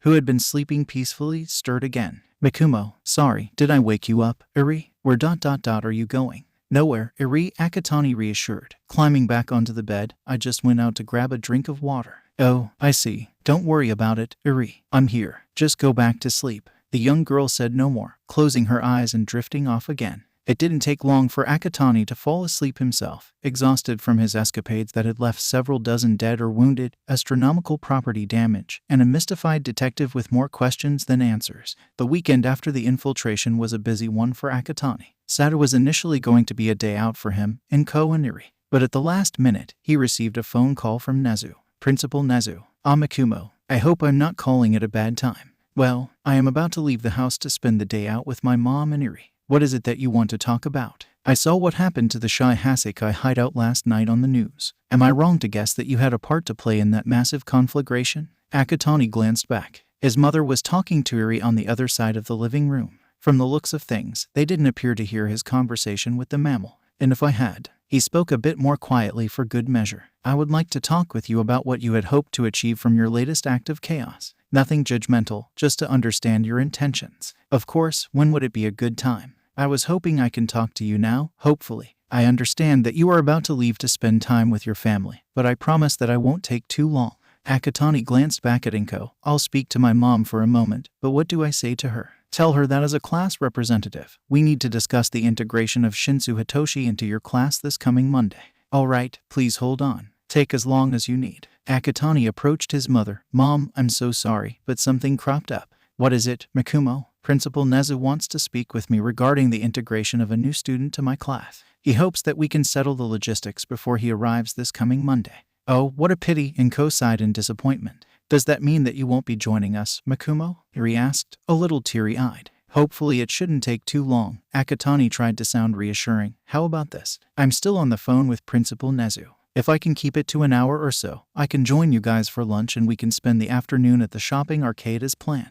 Let's hope he is willing to accommodate, said Inko. Akatani returned to the call. Principal Nezu, can we keep the meeting to about an hour at most? That can be done, Mikumo. Great, I'll see you soon. See you then. Akatani hung up. Come, Mikumo, I'll send you down, said Inko. Mikumo, I'm glad that we get to meet on such short notice. Akatani nodded, taking a seat across the mammal. So to start off, I want your reassurance that you won't think I have lost my marbles until I finish my explanation. I'll keep an open mind. Okay, so when I lost consciousness following our murder of Overhaul and his goons, I woke up in a void. Suddenly, this celestial being appears before me and says they are the power my body is the vessel of. Before you ask, they are not a quirk, rather a cosmic force that came to Earth just when the Great Quirk Wars were being fought. The power has found humans before me who are destined to change the world. Nezu nodded, not saying anything. After Denki and I saved Eri from the Shy Hasekai, the power has been a guiding force of sorts. They led me to overhear Detective Tsukachi's call about organizing the raid against the Yakuza group, and it was their suggestion that I infiltrate the hideout. And what was the reason for the infiltration? Asked the principal. Akatani opened his backpack and pulled out the 2 cases he'd stolen from the hideout. He opened the cases and placed them on the table to let Nezu see. What are these? The red cartridges are the quirk erasing drug that the Shy Hasekai was developing using Eri's blood. The blue ones are what I believe are the antidote. Nezu was silent for a moment, before sitting back, paws steeped together in thought. You do realize, Mikumo, that what you possess could have you sent to Tartarus if found out. I know, Akatani nodded. And what do you plan to do with them? To be honest, I'm not entirely sure, the teen replied truthfully. All the cosmic power told me was that the drug could serve me well in the future. What that means I don't have the slightest clue. However, I won't be letting these cartridges out of my possession. Nezu nodded after a moment. Tell me, Makumo, where do you intend to keep the cases? I'm hoping that you will be willing to hold on to them for me temporarily, Akatani said. While I cannot say for Yui as a whole, your office is probably the most secure place in the entire campus to hide a dangerous drug. As I said, it's only temporary until I find a purpose to use them. Nezu appeared deep in thought. Very well, Makumo. I will hold on to the cases on your behalf for a time. I do expect you to come up with a use for them, sooner or later, though. I trust the force within me, Akatani replied. I'm sure they'll guide me through this. The principal nodded. Very well, Makumo. Is there anything else that you want to talk about with me? There is, actually. Do you know what happened to Ingenium? Nezu's expression took on a grave cast. Yes, I did hear about what happened to poor Tensei. Such a promising hero, his career cut short by a madman bent on a twisted ideology. I had a call with his family last night just before I watched the news of the conflagration. They are still reeling from the incident. How is Ida? Asked Akatani. I only spoke to the mother, Nezu replied, but understandably, the entire family is not doing too good. That's where I am concerned for Ada. Akatani leaned back into the sofa. The hero killer has hit far too close to home for him. I fear that he may do something absolutely stupid in his grief and anger. I understand your worries, Makumo, Nezu nodded, and I trust that you will be keeping a close eye on young Tenya. You can bet my left butt cheek that I will, the teen said resolutely. As it was, Akatani tried to keep Ada at the back of his mind as he attempted to have fun during the outing with Iri and his mother. They had a nice lunch at a restaurant, before doing a spot of shopping. The trio returned home in good spirits and ready to call it a day with a home-cooked meal. Sunday came with considerable fanfare, despite it being the traditional off day for most Child Protection Services employees. Enko was called down to the local Musutafu branch to be declared Iri's legal guardian with the right to adoption if she so chooses. Understandably, Iri broke down in happy tears when Enko returned home with the news, and the trio went out for a celebratory dinner with Kaminari and his parents after Akatani shared the good news with his boyfriend. Akatani also kept Nezu up to speed with Iri's custody. It was through the principal's advice that it was decided that Iri would follow Akatani and Kaminari to school every day, primarily for her safety. Nezu offered to look after the girl while the two teens were at lessons, something which Akatani was all for without any hesitation.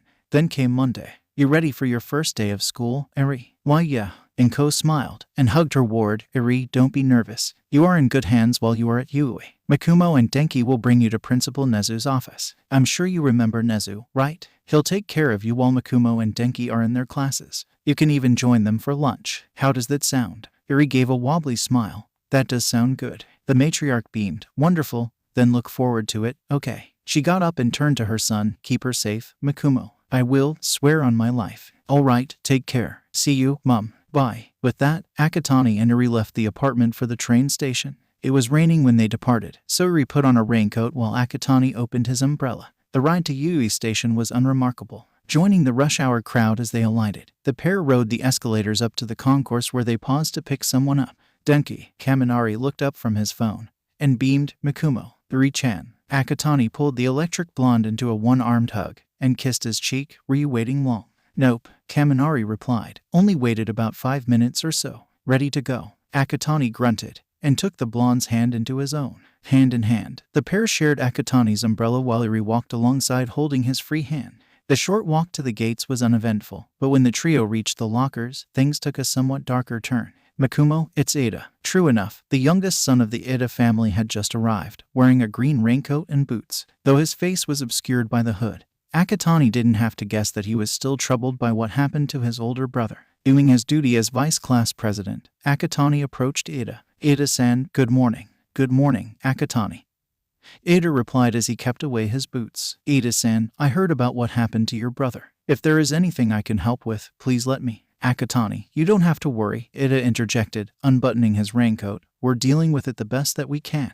I know that you're just doing your job as class representative, but I promise you that we'll get through this somehow. Thank you for your concern. The robot-like student smiled, but Akatani could easily tell that it was forced. Ada's smile, however, turned into a look of surprised confusion when he laid eyes on Iri. Who's this? This is Iri, Akatani introduced. She was rescued from a villain over the weekend.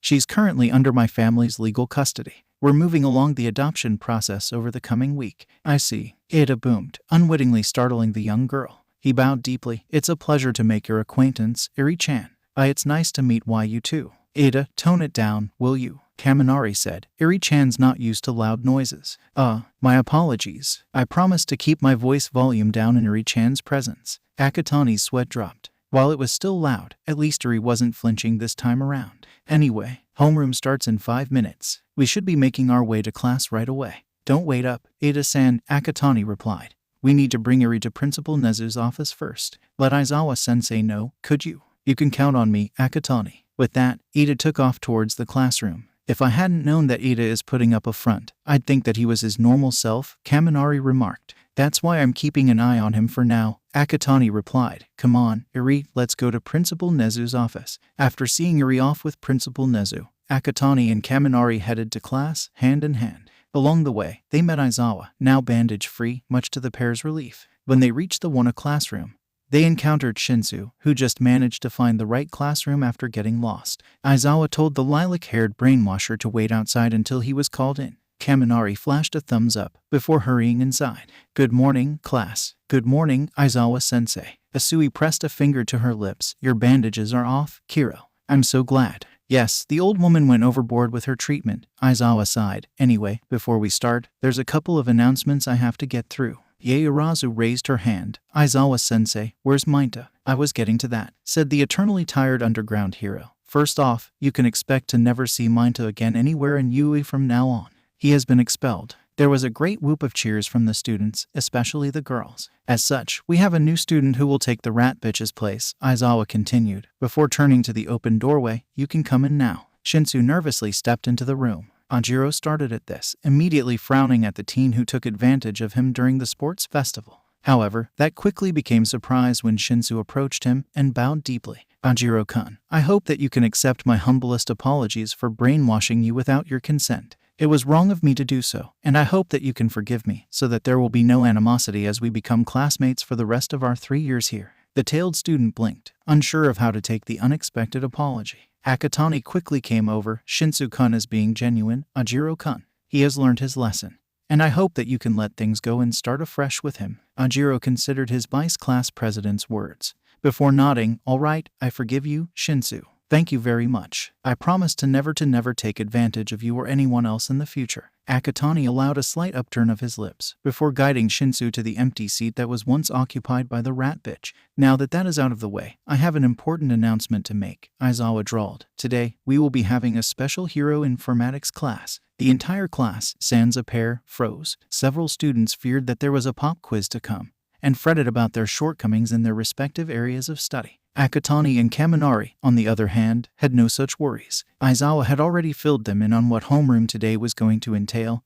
and it wasn't a pop quiz. We'll be coming up with your hero names. Everyone, except for Akatani and Kaminari, burst into wild cheers. Aizawa glared at the class, Quirk activated, and everyone went quiet immediately. As I was saying, this is related to the draft picks I mentioned before the sports festival. While in previous years, these draft picks usually only take place in your second and third years. This time round, in response to the USJ incident, Yui will be opening hero internships to first years too. Not only are we showing that our newest batch of students are work ready, but it also shows that the industry thinks you are worthy. I don't think I need to remind you that your performance during these internships could make or break your career as a pro hero before you've even graduated from Yui. It went unspoken, but the entire class got the message. Now, these are the number of offers for each student of 1A. Aizawa produced a remote and pressed a button. On the blackboard, a holographic screen appeared with a horizontal bar chart. The names of each student were displayed next to each bar. Akatani blinked. His name was right at the top of the chart, with over 7,500 offers from pro heroes around the country. Next was Todoroki with just over 4,000 offers, followed by Bakugo, who had just under 3,000 offers. From there, the rest of the students each had a couple hundred offers to their names. Kaminari breathed a sigh of relief when he saw that he had about 200 offers. For a brief moment, he thought that he wouldn't be getting any given his performance during the sports festival. And while he did feel a smidgen of envy that Akatani had way more offers than he did, Kaminari quickly pushed that thought away. His date had won the sports festival. It was only natural that he would get more offers than he did. As it was, there was one member of their class who wasn't on the list. Shinsu does not have any offers because he has only officially joined the heroics course as of today, said Aizawa. However, that does not mean that he will be slacking off while you lot are gone. He will be interning with me, and I will put him through the ringer to get him up to par with the rest of you. Am I clear, Shinsu? Yes, Aizawa-sensei. Good. Going back to hero names. While it may be temporary, you will still be presenting yourself as prospective heroes. This is a serious matter. The door suddenly slammed open, because there will be hell to pay should you regret it. Everyone looked up as Midnight sashayed into the room in such a sensual manner that it made Akatani slightly nauseous. How Yui hasn't come under sexual harassment lawsuits, the purple-haired teen had no idea. A lot of hero names used by students will be recognized by the public, and more often than not, will become the student's actual hero alias when they go pro. Aizawa sighed. That's how it is. Midnight will oversee the creation of your hero names. When you give yourself a name, you'll be in turn creating a concrete vision of what you will become. This is what the saying means. Names and natures go hand in hand, like All Might. Akatani felt the urge to throw up his breakfast, so he took a sip of water to settle down the bile as Bakugo threw a set of 3 whiteboards onto his desk. Frowning a little, Akatani took one and smacked the explosive blonde's head with it, before passing the remaining 2 behind him to Kaminari and Yaoyorozu. Bakugo couldn't do anything without earning the teacher's ire. Now, I'm going to take a nap. Don't disturb me unless there's a villain attack, someone is injured or dying, or Bakugo has lost his marbles for the upteenth time. A name. Akatani would spend 10 minutes writing, erasing and rewriting until he settled for a name. Just as he put his marker down, Midnight turned to the class. Alrighty children, let's start presenting names for those who are ready. That got everyone's attention, some unexpectedly. A couple of students broke into nervous sweat, fearing the judgment of their chosen hero names by Midnight and their peers. Aoyama, the brave and flamboyant soul that he was, stood up and made his way to the lectern. Here's my name, the shining hero. I cannot stop twinkling. Akatani's sweat dropped. What a mouthful. Midnight shared the sentiment. That's too long. Why don't you remove the I and change the cannot to can't? Aoyama literally sparkled. Very well, mademoiselle, and returned to his seat. Akatani raised an eyebrow. That's acceptable? Ashido went next. I'm going with Alien Queen. Midnight visibly flinched. Are you trying to emulate that thing with acidic blood? I wouldn't do that if I were you. You'd scare the innocent civilians. Ashido went back to her seat, disheartened. Hero, I'll go next. Asui raised her hand. Come on up. Akatani leaned back. Psst, Denki. Have you come up with a name yet? Almost. Just getting the opener right. At the lectern, Asui showed her whiteboard to the class. I've had this idea since elementary school. Kira, the rainy season heroine, Froppy. That's so cute. I love it. Midnight gushed. Now, who's next? Akatani and Kaminari shared a nod, before standing up together and heading for the lectern. Kaminari went first. I'm going with the taser hero, Charge a Bolt. Right, tingly and cool. Absolutely fantastic. Beaming, Kaminari made way for Akatani. He showed his whiteboard to the class. The Jade Lightning hero, Reiku. I got a response from the class. Hey, Reiku. Hagakure tilted her invisible head. What's a Reiku? Ajiro wondered. Care to explain, Akatani-kun? Asked Midnight. During the sports festival, Yamada-sensei kept introducing me as the god of Jade Lightning during my matches. It kind of stuck, so I thought about godly figures and electricity. Then I remembered this pre-Quirk franchise called Pokémon. The franchise had the concept of legendary Pokémon, essentially gods and goddesses in the world. There was an electric-type legendary called Reiku, and I thought that I should adopt it as my hero name. The R18 heroine rubbed her chin. While many people are not likely to recognize the significance behind your name, it does have a cool vibe to it. Very well, I accept it. Totally manly, Kirishima shouted from his desk. Akatani nodded in acknowledgement. Together with Kaminari, they returned to their seats. From there, everyone came up to present their names. There were a number of creative ones, such as Uraraka's defying gravity heroine,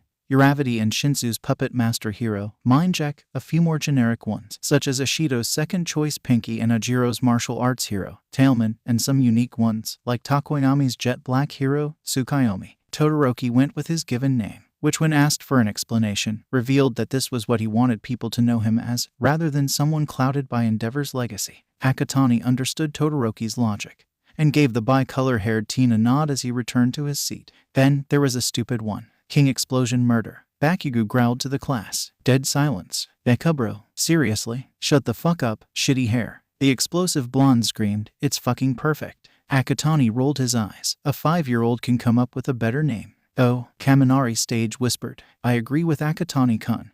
Midnight shook her head. Not only does it sound bad structurally, people would think that you are a villain planning on mass genocide. Huh. The fuck did you say you? Bakugo suddenly found himself being ensnared by Aizawa's capture weapon. Detention after school, Bakugo. Now sit down and come up with a better name. The explosive blonde was thrown unceremoniously away from the lectern. Growling and with palms smoking, Bakugo stomped back to his seat. Then it was Ada's turn. When he presented his whiteboard, a dark cloud settled over the entire room. Ingenium, Ada-kun, Midnight muttered. It is the least I can do, the robotic student declared, a bit shakily. As you all would have probably heard by now, my older brother is unable to continue hero work. Stain's attack robbed him of his legs. Because of Stain, the name Ingenium was almost lost, but I refuse to let that bastard inflict any more damage. I will carry on the Ingenium name, to show that bastard that my family will not be cowed by his bloodthirsty, murderous crusade. It did nothing to alleviate the heaviness in the air. Midnight eventually spoke. If it helps, I can accept that. Akatani watched Ada return to his seat, paying no attention to Bakugo's failed second attempt at a hero name.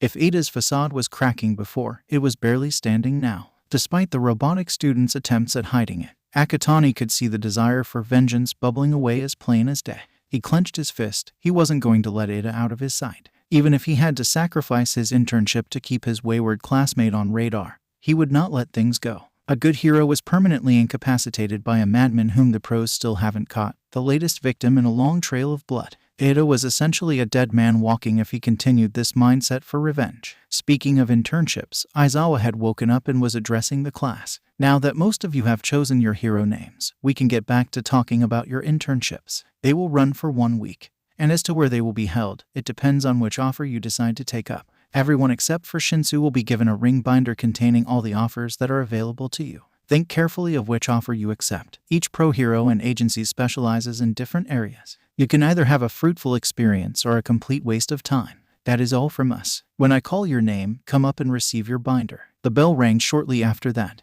Oh my god, she's so cute. Eri gave a wobbly smile, inching away from the pink-skinned girl getting a bit too close for comfort. Ashido-san, please step back. You're making Eri-chan uncomfortable, Yaoyorozu admonished. It was lunch hour. The quartet of Akatani, Kaminari, Jiru and Yaoyorozu had gone as a group to Principal Nezu's office to pick up Eri for the afternoon meal. The four acted as a guard wall around the little girl to shield her from the stares of other Yui students along the corridor and in the cafeteria. Though, once they were seated, they couldn't stop their curious classmates from coming over. Oh, sorry. Ashido moved back. I'm Mina. And I'm Mikumo's classmate. Since when did I allow you to use my first name? Akatani muttered in between a bite of his katsudon, but went unheard. My name's Toru, Hagakure said from the side. Call me Kiro. It's nice to meet you all. Eri waved back. Takoyami turned to Kaminari. So she was rescued from a notorious villain. That's right, the electric blonde nodded, concealing the true reason why Eri was under his boyfriend's care. Mikumo's mother just saw her and claimed her right on the spot. What a mad banquet of darkness, the bird-headed student remarked. At least the innocent soul was saved before the damage became irreparable. Yeah, Ashido, Hagakure and Asui hung around for a little longer, before eventually dispersing back to their own tables. Shinsu decided then to pick up the conversation. Where are you guys planning on interning? I was given an offer by Hawks, Takoyami replied. The number 3 hero. Kaminari blinked. That's so cool. It might have been, if it weren't for the possibility that Hawks only sent me an offer because I have the head of a bird. Oh, Kaminari's sweat dropped. Still, I might learn something useful from him. He's not number 3 for nothing. What about you girls? Shinsu asked. Still haven't decided yet, Jiru replied. Well, I was sent an offer by Uebami, Yaoyorozu said, only to be interrupted by Akatani. Oh no. No.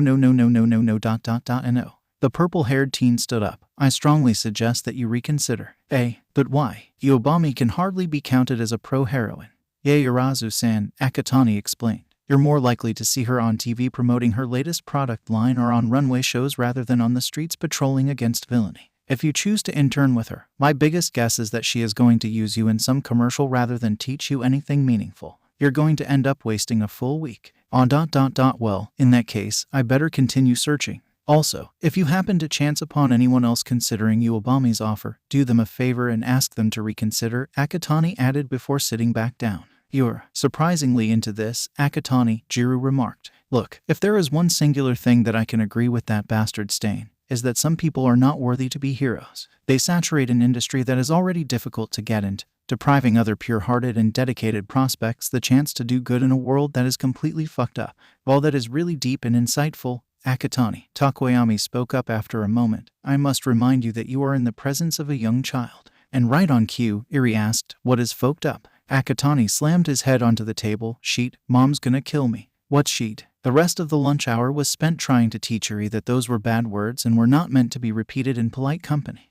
So which agency are you planning on choosing? Kaminari asked. Probably the best one available in Hasu City, Akatani replied, leaning back into the pillow. The pair was ensconced in the purple-haired teen's bedroom, spending the afternoon chilling together in each other's company. I did some research. Stain attacked Ingenium in Hasu City, so by all accounts, Ada-san will also choose an internship in Hasu too. Stain often moves between city districts after each attack, but he normally doesn't do so for at least 2 weeks. With a bit of luck, I will be able to catch Ada-san before he does anything stupid. Kaminari cuddled into his boyfriend's chest. Are you actually going to go after Stain, though? Hopefully not, Akatani replied, but if the situation calls for it, I just might. The electric Quirk blonde hummed, Mikumo, I know that you took on Shigaraki and the Naomu back at the USJ, and ultimately came out of it on top. But Stain ...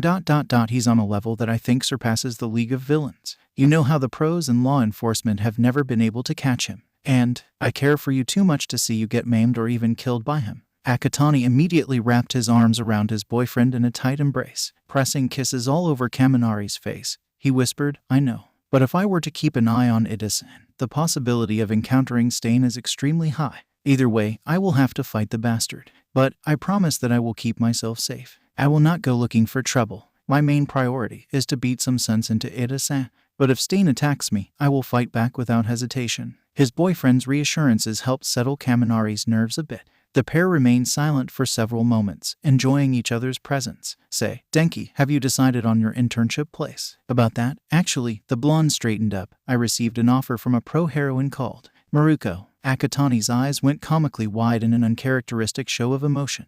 Mikumo, Denki, you are so fucking lucky. Kaminari was stunned. What do you mean? For the first time in a long while, a tiny piece of Midoriya Izuku came into Akatani. Maruko, civilian name Yuzujiyama Rumi and hero alias the Rabbit Heroine. She is the number 5 pro hero in the country, and she almost never, ever takes on interns. The very fact that she sent you an internship offer shows just how rare this opportunity is being presented to you on a silver platter. God knows how many rookie hero wannabes have sent her requests pleading her to take them on as interns or sidekicks. And despite that, she turns down every single one of them. She sees teaming up with other heroes as cowardly. This is so completely unlike her. Either she has had a change of heart, or she sees so much potential within you that she decided to throw away years of tradition just like that. Denki, please consider her offer very carefully. This is an opportunity that almost never comes again once it's gone. The electric Quirk blonde was visibly stupefied. Never had he seen his boyfriend devolve into such passion before. But also equally important, he had no idea that such a high-ranking hero had actually sent him an internship offer. Akatani was right.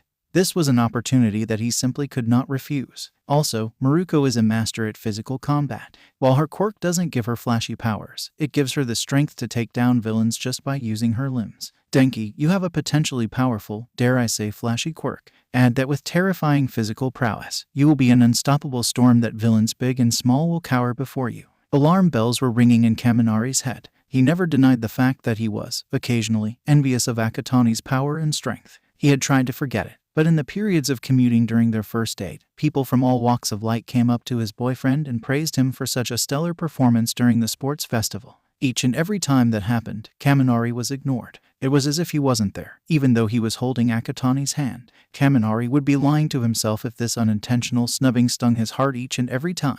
But given what happened during that first date, the hurt was quickly put into the back of his mind. Now, though, he had the chance to catch up to his boyfriend. I know which offer I will take. Akatani nodded, hugging his boyfriend tighter. Choices of agency were submitted to Aizawa. And 1 week later, Class 1 were gathered at Yui Station, carrying their allocated briefcases containing their hero outfits. The time had come for them to head off for their 1-week internships, and Aizawa was briefing them on what was expected of them during their time away. You're not allowed to wear your hero outfits unless given permission by your interning agencies. And always be mindful of your manners, behaviors, and actions. You are representing Yui, so make sure you do not do anything stupid that would dishonor the school's name. Akatani glanced at Ida at this. Other than that, I have nothing else to say. Off you go. Yes, Aizawa-sensei. The class split off, talking to one another excitedly about the week ahead. Akatani turned to Kaminari and hugged him. Stay safe, all right. I'll text and call you when I can. You especially, Mikumo. Akatani tightened the hug and kissed his boyfriend. With a final nod, the couple separated and went off to their respective platforms to await their trains. Ida was already at the platform, his stoic expression struggling to hide the inner turmoil from his festering desire for revenge. Even though the bespectacled teen did his best to hide his true thoughts, it was clear as day to Akatani, who stood several meters away so as to not get noticed. He and Ada were off to different agencies within Hasu, but with a bit of luck, he could convince his supervisor to also be on the lookout for his wayward classmate. Speaking of his supervisor, wasn't she an interesting bunch? Doing research into the agency that he accepted, Akatani learned that they had a whole locomotive vibe going on. The agency was called the Train Yard, and all of the heroes who worked there dressed as characters from a pre-Quirk era musical called Starlight Express. In essence, the heroes were portraying anthropomorphic trains and carriages, even going so far as to move about on roller skates to emulate the wheels of locomotives. Might as well that Hatsune gave him a pair of the multi-purpose skates that she had worn during the sports festival. And speaking of the pink-haired crazy inventor, Hatsune-san, Akatani asked with as much calmness as he could from just dodging an exploding piece of machinery. The day after he submitted his choice of internship agency to Aizawa, the purple-haired teen had made his way to the support labs in search of his former teammate during the cavalry battle. He was just approaching the doors when the cosmic voice within him suddenly manifested. "Mikumo, get out of the way." Instincts kicking in, Akatani dove away from the doors, just as an explosion rocked the corridor. The doors burst open with a bang, and a flaming piece of scrap metal came sailing through the doorway, smashed through the window and disappeared from sight. Picking himself up, Akatani crept towards the doorway, checking for any other projectiles before allowing himself in. "Hatsune-san, are you inside?" Amidst the whirring of machinery and equipment, a familiar pink-haired girl, covered in soot and grease, popped up from behind a workbench. "Mr. 10 million points. Good to see ya. What brings you here to my humble abode?" Ignoring the fact that Hatsune still wasn't addressing him by his name, Akatani made the point of his visit known. "I will be going on my 1-week internship soon, and I need some gear." "Sure." Hatsune leapt over the workbench right up into Akatani's face. "What sort of babies do you need me to make? I have some blueprints that I'm hoping that you can complete by next week. I'm sure you heard about what happened to Ingenium. It was all over the news." Hatsune replied, "A real tragedy. Maybe I can design some bionic legs or gear so that Ingenium can return to hero work." "That's up to him to decide," Akatani replied, "but that's beside the point. I need these gear because I will be tracking his younger brother's moves during the upcoming internship week." "Wait, Engine Legs is going after the hero killer?" "From what I've been observing, it is very likely," Akatani confirmed grimly. "In the very real chance that I encounter Stain, I will need top-rate support gear to ensure that the younger brother doesn't end up dead. And, as far as I know, you are the best inventor in the entire support course." Hatsune's chest puffed up with pride. "You got that absolutely right. And by inventor's guarantee, I will get these babies up and running by week's end." "Thank you, Hatsune-san. I really appreciate your hard work here." That was a week ago. Clutching a suitcase carrying all the gear that Hatsune made for him, Akatani watched stoically as Ida went off in a different direction towards another exit. Heading for his own exit, Akatani emerged into Hasu just as the sun was about to set, walking the 10-block distance to his internship agency. The purple-haired teen arrived at a building that looked all the world like Grand Central Terminal in New York City. Behind the Beaux Arts facade was a 5-story building that reminded Akatani of neoclassical architecture that looked worn with time, but nonetheless grand.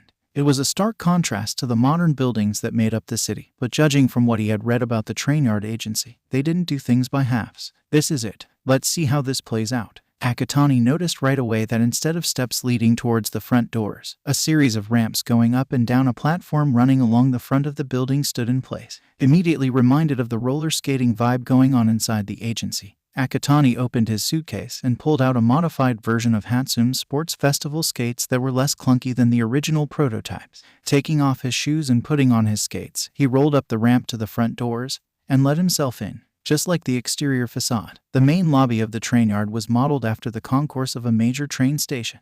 There was some activity about, though not as busy as it would be in the Mighty or Endeavor agencies. Eyeing the reception desk nearby, Akatani skated over. The receptionist, having just put down the phone, looked up as he approached. "Good morning. How may the train yard help you today?" "Hi, my name is Akatani Mikumo, and I'm from Yui High School," the teen replied. "I'm here for my 1-week internship." "Akatani Mikumo, let me check first." The receptionist typed away at a computer. "Yes, found you. Hold on for a moment. Okay. I'm going to call Ms. Electra to let her know that you've arrived." "Sure." A few moments passed, and the receptionist put down the phone again. "Akatani-kun, Ms. Electra is on her way down."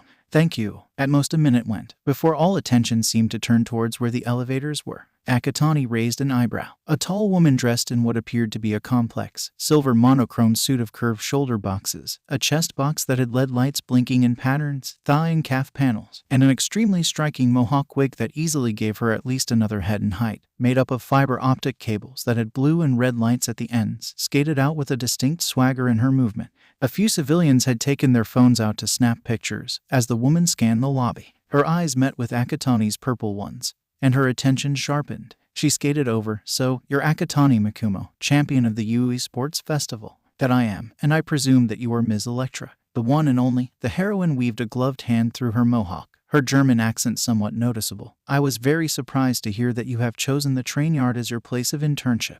Surely the champion of the biggest sporting festival in the entirety of Japan would rather intern in an agency that has a more elevated standing than us." "I have my reasons, Ms. Electra, which I will not divulge in public." "Ooh, harboring secrets, aren't you?" Electra smirked. "No worry, I'm sure you'll tell me in your own time." She glanced down at the skates the teen wore. "I have to say, those are some interesting wheels you have there. Certainly unconventional. An acquaintance of mine invented them." Akatani replied with a hint of pride. "I'm sure you know Hatsume, the second runner-up. These skates are a modified version of her original blueprint, which helped my team pass into the final round." "Ah yes, I do remember her, extremely quirky and full of life." The lecturer chuckled. "I must say that I was intrigued when I saw her roll about on stage. Perhaps I should give her a call for some quotations." "She will be extremely delighted, Ms. Electra, and I'm sure she will be. Now then, we must get rolling. We have a schedule to keep up. Do couple on, Mikumo, and don't worry about your bags. The assistants will move them up to your room for the week." The lecturer turned around, revealed 2 metal rings attached to the belt at her waist. Akatani grabbed on, and the pro-heroine skated back towards the elevators with her intern in tow. A quick ride up, and the pair emerged into an expansive space that looked like a mix between a typical office and a stage. Along the walls were more elevators that served the upper floors. Akatani was quick to notice the people milling around the stage area, all dressed in the costumes he read about from the musical this agency took inspiration from. "Everyone," the lecturer called out, grabbing everyone's attention, "our newest locomotive has arrived." The space burst into loud applause. The lecturer and Akatani skated up to the stage, where a middle-aged black woman with graying hair tied up in a bun and dressed in a green costume that resembled overalls with an open boilerplate on the chest and a coal tender backpack skated towards them. "Young one, it's a pleasure to have you in the train yard. My name's Mama, and if you have any difficulties or problems, please come to me." Mama is the head honcho of the agency, Electra further introduced. "She may be getting on with age, but that is by far only a number. Many villains have fallen afoul of her blistering steam, but don't let that stop you from seeking her for guidance. She is literally the mother figure to all of us here in the train yard, and her age comes with great wisdom and experience. We wouldn't be who we are today without her. It's an honor to meet you, Mama." Akatani bowed. "I will take you up on your offer." Other introductions followed. Mama's son, hero named Rusty, started the wheels rolling, followed by the carriages, Greaseball the diesel engine, the freight, Electra's support components, and the other pro-heroes and heroines who called themselves the National Engines. "Electra dear, why don't you bring Mikumo up to his room? He must be exhausted after a long day," Mama suggested. "I will do that." The heroine nodded. "Come on, Mikumo, let's get you settled in for the day. The real work starts tomorrow, and you have to get your charge up for it. Lead the way, Ms. Electra." Okay, sadly the chapter is over. And if you enjoyed the video, just leave a like and subscribe with post notification, so when the next chapter is ready, you will be notified. Okay, see you in the next video. Bye.